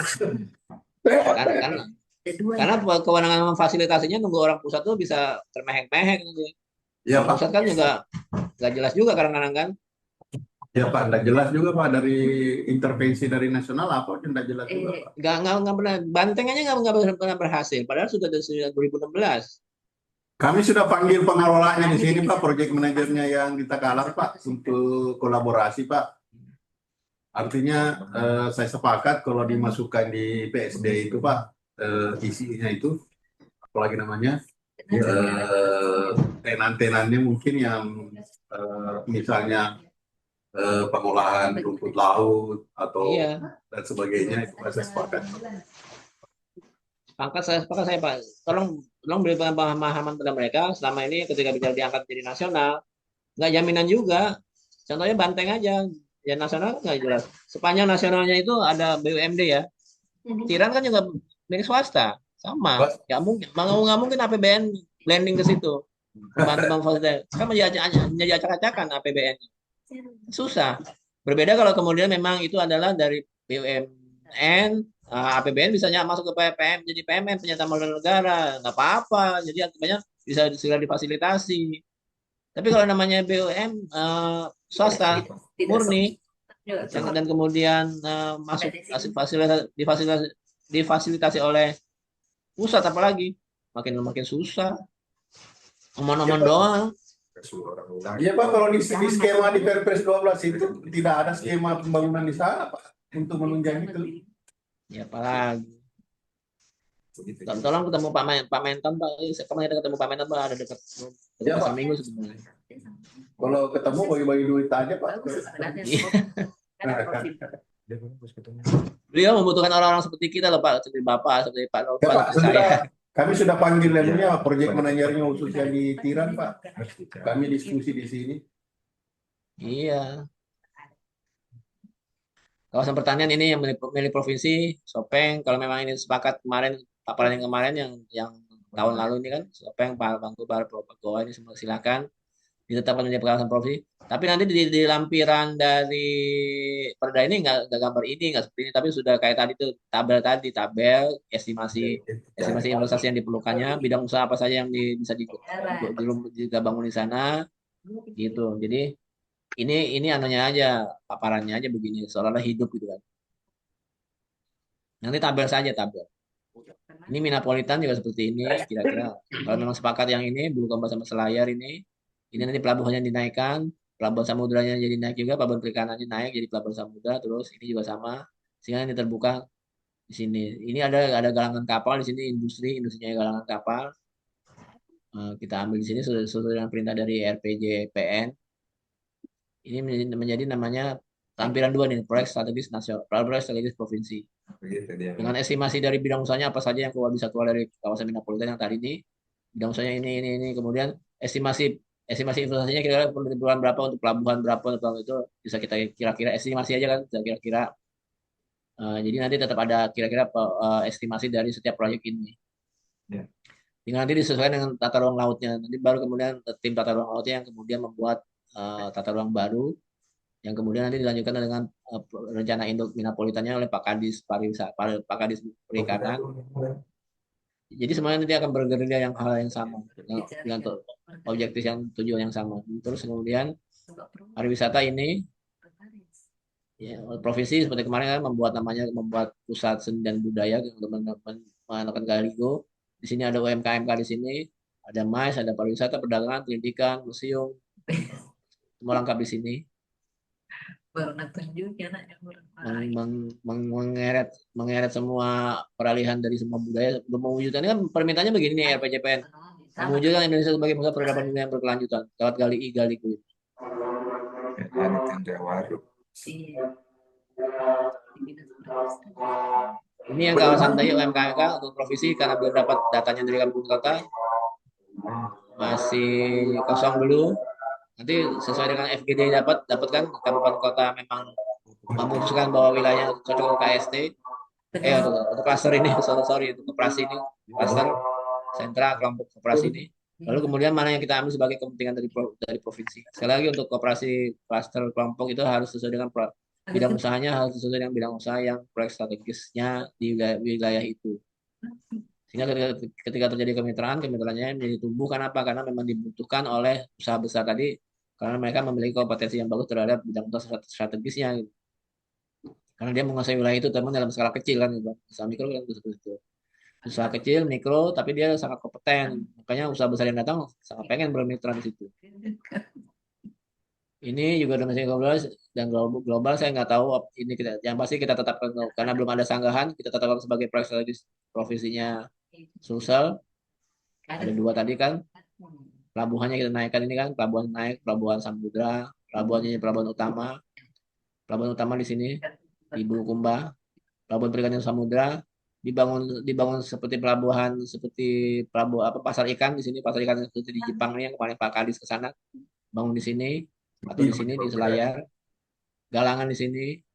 Semuanya nanti kita rumuskan bidang usahanya dan kemudian kita rumuskan estimasi kalau membuat pelabuhan, membuat kapal, membuat kawasan pasar ikan, lalu kemudian apalagi industri pengolahan ikan, budidaya ikan juga berapa, nanti ada estimasinya, pakai tabel nggak seperti ini. Ini adalah ketika bicara namanya kereta api, domestik dan global ketika menghubungkan dengan kereta api di sini, perlu jembatan di sini titik nol dibangun sekali satu paket dari ini jembatan Bulukumba ke Selayar ini Pak, ini alur kapal juga Pak antara barat ke timur Pak. Iya, jadi nanti jembatannya bisa dibuka Pak, bisa kebuka kayak di Inggris Sungai Thames tuh. Jembatannya bisa kebelah gitu, belah. Oh, keren itu Pak. Atau kalau di China lewat di bawah Pak. Nah iya, kalau nggak lewat bawah. Karena kan untuk kereta juga kan, kalau kereta kan kereta api juga kan menuju ke Selayar kan. Karena lewat bawah aja. Alur pelayaran dari barat ke timur itu Pak, atau dari timur ke barat? Iya, semuanya biar lewat nggak ke sini Pak. betul. Boleh aja, atau kalau nggak dia anunya jembatannya sangat tinggi di atasnya anunya kapal. Kalau Jakarta perang dengan Sulawesi kita kita ini kita tutup ini Pak Salat ini anunya Pak. Benar, iya. Misalnya orang mau misalnya mau melarikan diri, Pak Jokowi mau melarikan diri ke Filipina karena kan sudah diserang mulu di sini kan, dia mau lari pindah. Kan lewat situ kan nanti kan Oh Filipina dekat di atau ke sini China. Pak, Filipina di atas Pak. Iya. Lama-lama Pak Kadis kayak kayak kayak Iran nih. Ekonominya ini ekonominya ini kota-kota perkotaan ini yang akan dibangun ada 2 kota milik provinsi, ada di Luwu dan ada di Sinjai ini kalau nggak salah ya, Luwu sama Sinjai akan dibangun. Karena ini korban banjir menjadi bagian yang akan dijadikan proyek strategisnya provinsi. Lalu kemudian ini yang disebut tadi namanya megapolitan Luwu Selayar nih. Ini kan jadi megapolitan nih Pak. Terhubunglah nama TOD-TOD di sini banyak TOD menghubungkan berbagai macam akses kawasan ekonomi yang tadi kan ada pusat seni dan budaya dan segala macam di semuanya. Ini kan sudah pernah saya paparkan yang kemarin. Kayaknya udah Pak sementara ini. Ya. Ya baik, terima kasih Pak Gatot sudah memaparkan kurang lebih 2 jam setengah secara sistematis dan rinci sehingga apa namanya arah penyusunan rencana RPM itu semakin terbuka dan nanti mungkin kita buat pengayaan di GD-GD-nya. Setidaknya ada beberapa catatan yang penting buat kita diskusikan. Yang pertama terkait dengan pencantuman di judul utamanya tadi Pak di apa namanya Sulawesi Selatan sebagai super hub pembangunan ekonomi berbasis sumber daya. Di belakangnya itu ada di Bumi Lagaligo Pak. Ya. Itu mungkin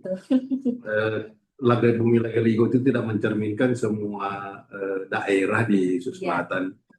Di Bumi Lagaligo itu pun di tempat asalnya itu pun tidak dijadikan apa city brandingnya Pak, itu di Luwu Timur itu malah city branding Luwu Timur itu kota apa namanya daerah Lamara apa gitu, Lamara Minang atau itu. Jadi mungkin itu yang menjadi pertimbangan untuk tidak dimasukkan Pak, ini sekadar usul atau langsung aja Pak pengembangan di Selatan gitu Pak supaya mewakili. Berbeda dengan provinsi lain Pak seperti Aceh Bumi Rencong itu Pak mewakili di sini tidak ada brandnya untuk mewakili di Selatan. Kemudian yang kedua terkait dengan itu tadi sinkronisasi mulai dari RPJPD, ya maksud saya di apa namanya di RPJPN, RPJM, kemudian turun menjadi RPJPD dan RPJMD. Ini nampaknya di Selatan yang tidak sinkron antara RPJPD, RPJMD dengan perda rencana induk Pak, baik itu rencana industri Pak sudah pasti tidak sesuai dengan arah kebijakannya RPJPD, RPJMD. Begitu juga dengan yang lain Pak, saling tidak sinkron Pak. Kemudian ini kan sebenarnya momennya tepat Pak kalau kita bisa rumuskan RUPM-nya ini tahun depan itu RPJMD itu kan sudah genap 2 tahun, jadi bisa mungkin diusulkan untuk kalaupun ada dirumuskan di RUPM tidak ada di RPJMD itu mungkin bisa menjadi bahan pertimbangan untuk memasukkan di dalam. Saya sudah diskusi dengan salah satu kepala bidang di apa namanya di Bappeda bukan Pak Inyo yang pastinya Pak terkait dengan hal itu. Kemudian yang AIPRO yang nantinya yang diusulkan di kabupaten kota tentunya menjadi rujukan dari RUPM ini Pak supaya bisa lebih terarah karena pengalaman selama ini yang benar Pak Gatot sudah sampaikan tadi bahwa semuanya hampir semuanya sampah Pak karena setidaknya tidak mengikuti dan arah kebijakan yang ada di nasional. berdasarkan dengan kebijakan sektornya masing-masing. Itu sudah terbukti Pak di Selatan. Sampai hari ini tidak ada satupun di iPro yang yang bisa lolos menjadi sebuah proyek investasi. Kemudian terkait dengan FGD, sekira nanti kan tahapannya panjang. Nanti kita coba lihat yang mana kita FGD lakukan secara online dan yang mana kita lakukan secara offline. Tentunya seperti pembahasan ranuannya maupun randiannya itu saya pikir kalau menurut saya itu wajib kita lakukan secara online supaya nuansanya atau diskusinya bisa lebih ini Pak. Kemudian terkait dengan PIKIT Pak, karena di Selatan sudah ada PIKIT Pak, meskipun sebenarnya di perdanya itu hanya mengatur secara umum, tidak ada yang mengatur secara spesifik karena tidak mengacu di RUM-nya Pak. Jadi kalau menurut saya untuk sementara kalau memang memungkinkan dimasukkan di lampiran 3 kalau tidak salah itu, kalau saya sebaiknya dimasukkan lampiran 3 Pak. Nanti coba kita coba lihat dinamika perkembangannya. Kalau memang memungkinkan pikirnya kita revisi, yang sudah ada kita revisi, tapi sebagai antisipasi kalau menurut saya Pak dimasukkan aja di lampiran 3 Pak. Kemudian apa tadi itu yang WPI, yang wilayah perairan Indonesia yang 713 terkait dengan perikanan Pak, saya sepakat dengan Pak Gatot, kita dorong budidaya Pak, karena secara hitungan kuota itu berdasarkan PP terkait dengan perikanan tangkap itu sudah melebihi batas kuota penangkapan Pak. Jadi saya sepakat untuk kita dorong budidayanya Pak, terintegrasi tadi di metropolitannya. Saya kira teknologinya sudah banyak seperti Pak Gatot selalu sampaikan, China sudah mengembangkan, Jepang sudah mengembangkan, Eropa juga, Amerika dan lain-lain sudah mengembangkan teknologi budidaya. Kemudian yang terkait dengan sektor perkotaan, saya kira mungkin kita bisa masukkan sebagai rujukan di Perpres 55 terkait dengan kawasan Minapolitan, kawasan Minasata Pak, sudah ada penetapan kawasan-kawasan di 4 kabupaten kota. Meskipun saya sampaikan tadi setidaknya 4 kabupaten ini sepertinya mengabaikan kawasan-kawasan yang sudah di-plotting di Perpres ini. Ini mungkin kalau bisa dielaborasi di RUPM ini, saya kira sangat bagus Pak, karena kebijakan-kebijakan nasional terkait dengan pengembangan kawasan Minasata itu secara nasional memang tetap mengacu di Perpres ini Pak. Mulai dari pengembangan IPAL, pengembangan SPAM-nya, pengembangan rencana jalan yang mengintegrasikan kawasan Minasata, kemudian rencana tolnya, rencana kereta apinya memang masih menjadi dasar dari kebijakan nasional. Cuma memang pemerintah daerah yang apa istilahnya tidak memperdomani. Mungkin tadi tidak ada mungkin yang mengatur terkait dengan apa tadi istilahnya di sektor perkotaan Pak. RP2 apa sih? RP2P. RP2P Pak, iya Pak. Itu mungkin Pak. Terus yang terakhir terkait dengan, saya sepakat dengan rencana-rencana pelabuhan, tak terbukti Pak. Kalau misalnya sudah jadi RUPM ini itu menjadi rujukan bagi pemerintah daerah maupun teman-teman dari swasta untuk mempedomani. Ini Pak, ini kan 2 minggu lalu itu Pak kami diundang rapat di kantornya Tiran ini Pak. Kebetulan PT Tiran itu ingin mengembangkan pelabuhan di Kabupaten Bone Pak. Tapi setelah diskusi dan memang dari awal kami sudah sampaikan Pak, bahwa di Bone itu kan sudah ada rencana-rencana di rencana induk pengembangan pelabuhan, baik itu pelabuhan existing maupun pelabuhan itu memang sudah diatur Pak. Ada rencana pelabuhannya tapi sudah mengatur kecamatannya yang menyentuh ini. Begitu juga dengan hierarki pelabuhannya Pak. Ada rencana pelabuhan pelabuhan lokal, ada pelabuhan regional dan seterusnya. Dan terbukti bahwa paparan dari salah satu direktur dari Kementerian Perhubungan, salah satu wilayah yang ingin dikembangkan oleh PT Tiran itu tidak ada di rencana induk pengembangan pelabuhan nasional Pak. Sehingga itu mungkin yang menjadi catatan dan saya sepakat bahwa RUPM itu harus disusun berdasarkan arah kebijakan nasional, baik itu undang-undang, kemudian peraturan pemerintah dan seterusnya. Itu mungkin catatan-catatan saya kalau ada yang ingin ditambahkan di sama Pak Nurpan, saya persilakan mungkin eh, poin-poinnya saja Pak, karena di sini Pak sudah hampir belum maghrib ini Pak. Silakan Tapi, Pak. tapi tapi sebentar dulu nih Ya mengenai Pak. mengenai Igaligo, Pak. Itu kan sudah ditetapkan oleh UNICEF ya, Pak ya. UNESCO. Iya Pak. UNESCO. Nah, kalau saya apakah ini kenapa saya masukkan itu? Ini mungkin momentum dari Pak Gubernur untuk kemudian mengangkat itu karena ini kan kearifan lokal supaya beliau beliau itu menjadikan namanya naik gitu, harum namanya. Karena sekali lagi itu perintah juga dalam rangka sebagai pusat budaya tadi kan perintah dari RPJPN. Iya Pak, Tapi betul saya Pak. nggak saya nggak maunya Galigo gitu. Iya Pak, Apa betul Pak. Lagaligo itu kan epos terpanjang di dunia Pak, mengalahkan betul Mahabharata Pak.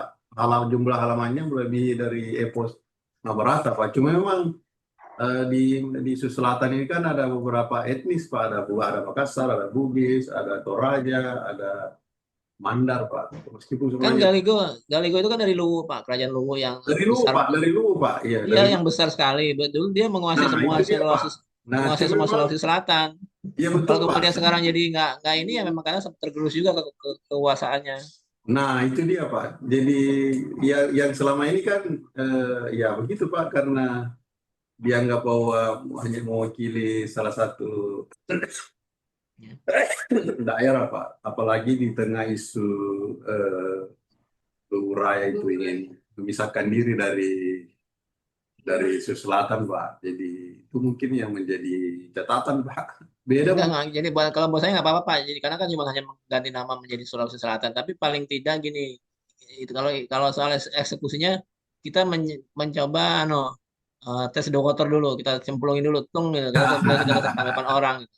Seperti apa gitu. Kalau kemudian mereka nggak mau ya nggak apa-apa juga, Siapa sama siapa? aja gitu. Sebenarnya buat saya juga nggak ilmiah, karena apa? Terlalu orang nggak terlalu kenal. Tapi ternyata setelah diselidiki, ditelusuri, satu dia itu masuk sudah ke dalam UNESCO ya, UNESCO. Iya Pak. Iya Pak. Kemudian masuk ke dalam namanya kategori warisan budaya benda sejarah. Naskah Kemudian aslinya itu malah di Belanda Pak, ada justru itu, di apa namanya di perpustakaan di Leiden Pak. justru itu. Nah, kita sendiri ternyata tahu itu, kita sendiri ternyata banyak yang tidak tahu itu. Kita sendiri loh, termasuk saya juga baru tahu kemarin sudah dikupas di mana ya kemarin ya. Dikupas sama seorang seorang ini deh, seorang dari luar negeri deh, seorang apa namanya tuh? Oh, Profesor bagus Pak, dengan profesor yang dari UNAS Pak. Iya, benar. Iya Pak. Di Seorang apa namanya? universitas tuh Pak. Pro Nah, itu bagus beliau tuh yang dengan angkat tuh. Profesor Jadi Nur saya Hayati Pak. betul, ya betul. Jadi saya melihatnya gini nih. Wah, ini kan sebenarnya kalau ada seorang yang kemudian mengangkat ini makin ini kan ini kayaknya seksi juga gitu, karena kebetulan memang ada di ketentuan dari Undang-Undang mengenai RPJMD mengenai sebagai pusat budaya kan. Pusat budaya kita ambil adalah Galigo itu yang sebenarnya adalah sebuah yang epic tadi kan, yang memang dia Iya Pak. sejarah pembentukan walaupun ini bertentangan dengan Al-Qur'an ya, tapi kan dia ini kan punya filosofi yang bagus sebenarnya. Kala itu ada orang sudah berpikir seperti itu luar biasa sebenarnya. Bisa mengarang seperti itu luar biasa. Sekarang aja kita ngarang gitu aja nggak ada kan. Iya Pak. Literasi kita kan lemah. Jadi sebenarnya itu Lagalio kan cerita tutur yang dibuatkan Betul, naskah, dicatat Pak. betul. Makanya Dicatat oleh siapa? sehingga sehingga orang Belanda yang kemudian Becudai Pak. Siapa? tutur itu dia mencatatnya itu dia. Tapi nggak Ya, apa-apa Pak. Jadi kalau saran saya kita coba Pak, coba tapi kemudian kita juga siap kalau ternyata kehilangan, walaupun nanti kan toh tetap akan dibangun yang pusatnya Galigo yang di Luwu itu kan menjadi ya pusat Pak. seni dan kebudayaan. Jadi tetap akan menjadi ini. Tapi kan semacam trademark untuk kemudian mengarah ke sana kita masukkan ke dalam judul ya. Ya mari kita berdebat soal itu nggak apa-apa juga Pak. Saya sih Siap. nggak ada masalah. Siap Pak. Karena saya juga bukan orang Bone kan. Cuma saya menganggap gini nih. Karena saya cuma menganggap gini. Ini kenapa ya kok setiap daerah kok nggak bisa punya karakteristik ketika bicara undang-undang pun sudah mengamanatkan untuk sebagai pusat budaya budaya dunia gitu. Kok gimana Sama ya Pak. caranya? Sama Pak saya Yusuf itu kan melegenda juga Pak. Iya, Malah sampai di Cape Town Pak. iya. Iya Pak, nggak apa-apa Pak. Ya, buat saya sih. Tapi kalau misalnya Pak Kadis mau lebih ini lagi, lebih baik kita coba Pak. ke Pak Gubernur misalnya. Masuk nggak? Kalau Pak Gubernur nggak mau ya nggak apa-apa juga. Siap Pak, siap siap. Anu aja apa sekedar memberikan exercise pemikiran kepada mereka gitu, kepada Pak Sekda gitu, kepada Dewan gitu. Gimana nih? Tiba-tiba ada yang semangat kan nggak lucu juga, jadi kita semangat juga kan. Kalau kita kan nggak punya kepentingan apa-apa, kalau kita mah karena mengkajinya secara intelektual aja kita jadi begini kan. Iya Pak. Kedua mengenai pikit Pak, pikit iya nanti kalau memang masuk ke dalam lampiran, nanti ada klausul khusus di dalam batang tubuh itu mengatakan mengenai pikit lampiran ketiga mengenai insentif adalah berlaku, tapi akan ada klausul sendiri Pak kalau memang ada. Jadi dia betul-betul bukan sekedar hanya lampiran yang tidak bisa dimaknai, tapi betul-betul akan diterjemahkan menjadi bagian yang harus dilaksanakan oleh oleh apa namanya Bu Cece apa namanya Bu Cece? Dinas Despenda Dinas Pendapatan Daerah BPKAD ya. Ya, Pak. Nanti dinotifikasi kembali Pak karena sepertinya insentifnya itu lebih banyak di kabupaten Pak. Kalau di provinsi kan hanya pajak permukaan, retribusi, Kendaraan apa, bermotor, pajak, kendaraan bermotor. pajak kendaraan Kan bermotor. gini Pak, kan, kalau dengan adanya kawasan kan Sejarahnya. dengan adanya kawasan, pengelola kawasan kan biasanya memiliki banyak armada. Nah, itu Oh yang siap. mereka bebas pajak kendaraan di situ, pengelola kawasan tuh membutuhkan itu. Kawasan transportasi, kawasan pertanian, kawasan metropolitan, pasti dia banyak armadanya, Pak. Iya Pak. Sehingga sehingga kita kasih iming-iming ke situ. Memang lebih menggiurkan nanti ketika bicara nama pajak yang dimiliki oleh kabupaten dan kota. Kabupaten kota Pak, seperti Betul, PBB-nya, Zaman apanya lagi Pak? ekspedisi di grup. Dan lain-lain retribusi yang lain-lain Pak, lebih banyak di kabupaten kota Pak. makanya nanti pikit ini mendorong kabupaten kota. Pusat sudah ada, provinsi ngasih, kabupaten ngasih. Udah nggak apa-apa, supaya memang dia proyek strategis kan, nggak apa-apa juga kalau Iya Pak. Waru. Ya. nggak asal kasih. Terus apa lagi tadi ya tanggapan berikutnya tadi soal apa lagi ya? Kayaknya udah ya, nggak ada lagi ya. Iya Pak. Tadi kayaknya Pak Kadis semuanya setuju semua. Saya setuju Pak. Iya, ya saya menunggu aja editan Nanti dari Pak, teman-teman nanti aja. Pak Nurpan Pak mau bertanggapi silakan Pak Nurpan. Oh ya silakan Pak Nurfan. Ya, terima kasih Pak Gatot. Pak Kadis izin bahwa apa yang disampaikan Pak Gatot terlalu paripurna dan formil.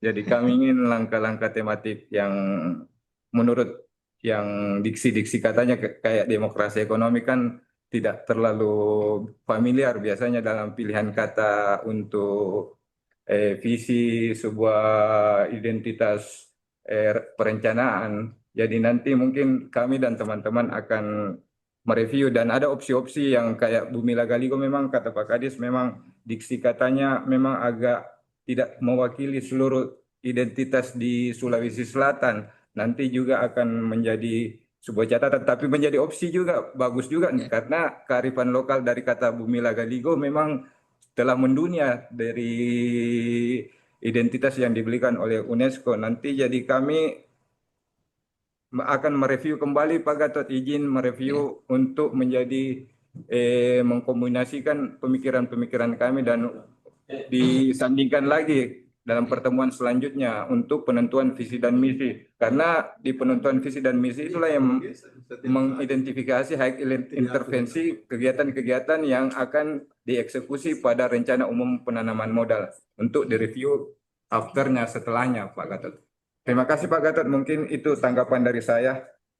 Assalamualaikum Kalau warahmatullahi visi wabarakatuh. sama misi saya belum ngasih belum ngirim loh belum firm loh tadi hanya sekedar exercise loh tadi. Iya betul Pak Gatot.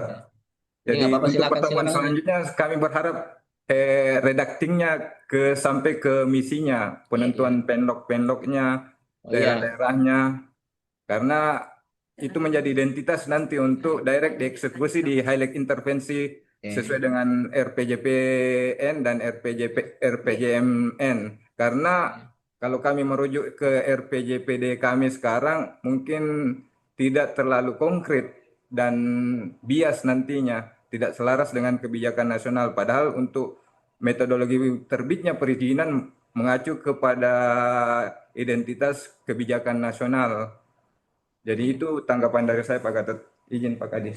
Ya. Yang penting ketika memberikan sebuah narasi jangan lupa payung hukumnya punya gitu. Betul, betul Pak Gatot. Jangan Jangan asal asal aja kemudian nanti malah jadi pertanyaan. Pak Gatot. Sebanyak paling hukumnya masuk nggak apa-apa juga buat saya. Dasar. Atau kita sekarang sudah bisa bagi tugas atas perkara Pak Kadis nih, bagi tugas. Saya serahkan semua naskah itunya kan kayaknya sudah selesai. Silakan saya silakan direvisi sama teman-teman di sini. Kemudian nanti silakan gimana atau gimana nih saya menurut Pak Kadis gimana? Ya Pak. Kalau kalau saya naskah akademis itu buat saya hanya tinggal baca dan ngedit, lalu tinggal ngisi beberapa data. Data itu misalnya data tadi kan kawasan cluster yang tadi kan cluster, Itu yang mau kemudian dikupas kawasan lagi. sains teknologi. Ya, Paling hanya itu. Itu pun tergantung dari Itu yang FGD dulu. Atau kalau memang FGD nggak menghasilkan apa-apa, kita bisa putuskan. ya Pak. Jadi Kita bisa punya argumen. nanti kami internalisasi di sini dulu Iya. Pak, baru setelah itu baru kita bawa lagi dengan Pak Gatot kita Iya. diskusikan. Oh gitu. Iya Pak. Jadi saya nunggu aja berarti ya. Oh, siap Pak, siap, siap. Lalu lalu terkait dengan FGD terkait dengan yang RIA tadi juga saya menunggu dari Pak Kadis karena ini akan terkait dengan hasil dari FGD yang memberi masukan kepada penyempurnaan Iya Pak. naskah akademis lagi. Iya. Ya Pak. Dan mungkin Lalu dari situ nanti kita coba buat timelinenya.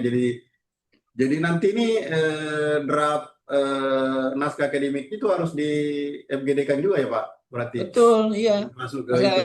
Naskah akademis di FGD kan, kemudian ada dengan konsep RIA tadi kan diminta masukan feedback dari peserta FGD, lalu kemudian disempurnakan. Hasil penyempurnaan itu kemudian kita masukkan ke dalam kita publish Pak, publish Ya, Pak. lewat website boleh publish, yang artinya orang bisa baca. Kalau sudah kita bisa rumuskan runway-nya Pak, atau Bisa sudah. setengah runway kita uji publik Pak dengan OPD, dengan kompeten kota, mungkin dengan asosiasi pengusaha, boleh kita. Sudah Pak, sudah sebenarnya sekarang pun sudah jadi secara isinya yang lain, cuma kita jangan sampai melampaui dari mekanisme itu, prosedur itu. Jadi takutnya nanti seolah tidak firm di situ, bahwa kemudian nanti kita tonjolkan setelah FGD kan nggak apa-apa juga. Tapi Oke, siap. tapi karena sudah kita siapkan sekarang, jadi setelah FGD pun mungkin nggak terlalu lama, misalnya masa hari setelah FGD sudah kita rumuskan bersama. Oke Pak. Iya. Kita publish setelah FGD sehari setelah itu. Kasih waktu kemudian silakan Pak Kadis yang menentukan berapa lama untuk dipublish atau minta masukan soal itu, karena sekali lagi ini untuk perlu secara akuntabilitas proses penyusunan dari sebuah naskah akademis draft perda dan undang-undang ketika bicara nama ketentuan peraturan perundang-undangan. Sekali lagi kementerian proses penyusunan dari undang-undang menegak KPK sekarang sedang digugat oleh banyak orang karena menyalahi prosedur ini. Iya Pak. Yang sampai kita dimentahkan oleh mereka soal itu, apalagi yang kita buat itu ternyata juga bertentangan dengan RPJPD kan. Mungkin banyak orang-orang yang kemudian ingin ini kan menjuju dengan rudal kan. Gampang nanti ini kita buat itu aja. Saya nggak tahu apakah yang RPJPD itu sudah dibuat dengan akuntabilitas yang benar nggak dengan cara itu, dengan adanya RIA, dan saya nggak. Harusnya juga RPJMD juga gitu, ada RIA-nya, ada itu perintah dari undang-undang yang baru 2022 itu. Jadi kira-kira begitu Pak Kadis dan teman-teman. Ya Pak, ini setali tiga uang ini Pak, di Pak Gubernur di grup ini dia buat sayembara Pak. Saya bacakan. Tapi dalam rangka sayembara logo Sulsel, kita butuh kalimat tagging atau promosi berupa ajakan ke Sulsel sesuai karakter kearifan lokal. Butuh masukan PLB dan stafnya. Terbaik ada hadiah menarik disiapkan. Nantinya akan didesain oleh desainer untuk diformulasikan. Jadi sejalan nanti dengan ini Pak, dengan apa istilahnya kalau di kabupaten kota kan city branding ya seperti itu tadi. Iya, cocok banget Pak. Nanti hadiahnya kita bagi ada berapa? 1, 2, 3, 4, 5. 5 mas saya kan 5. Boleh Pak, sisanya saya semua Pak. Ya. Pak, kebun jeruk. Ya baik, mungkin Pak Gatot, sekira itu mungkin kami dari sini menyampaikan terima kasih ke Pak Gatot untuk sudah meluangkan waktunya Pak. Jadi saya juga berharap kedepannya juga Pak Gatot siap lah untuk membantu dan memfasilitasi kami di sini Pak. Kira cukup Pak Gatot? Baik ya, saya juga terima kasih Pak. Ya, makasih Pak Gatot. Pak Gatot. Ya, sama-sama Bu. Selamat menantikan untuk puasa. Assalamualaikum warahmatullahi wabarakatuh. Waalaikumsalam warahmatullahi wabarakatuh. Ada yang bahan? Ada yang dikirim. Kita lupa. Tinggal dikasih masuk-masuk gitu. Iya Pak. Sudah visi misinya dengan uraian-uraiannya secara regulasi tadi dia sudah petakan gitu. Tinggal dikasih masuk-masuk. Tinggal pilihan. Ada juga opsional pemetaannya tadi Hmm. soal sektor perhubungan, industri. Terekam gitu. Terekor. Mau itu dikirimkan itu biasa. Tersimpan juga. Siapa? Jadi Pak Kabe, saya kemarin sudah laporkan ke Pak Sekjen bahwa ini ada arahannya Bapak segera RUPM. Coba kita simpan juga di situ kan. Nah ternyata di DPA itu kan Jadi Uston nih, nya ya, Aistro.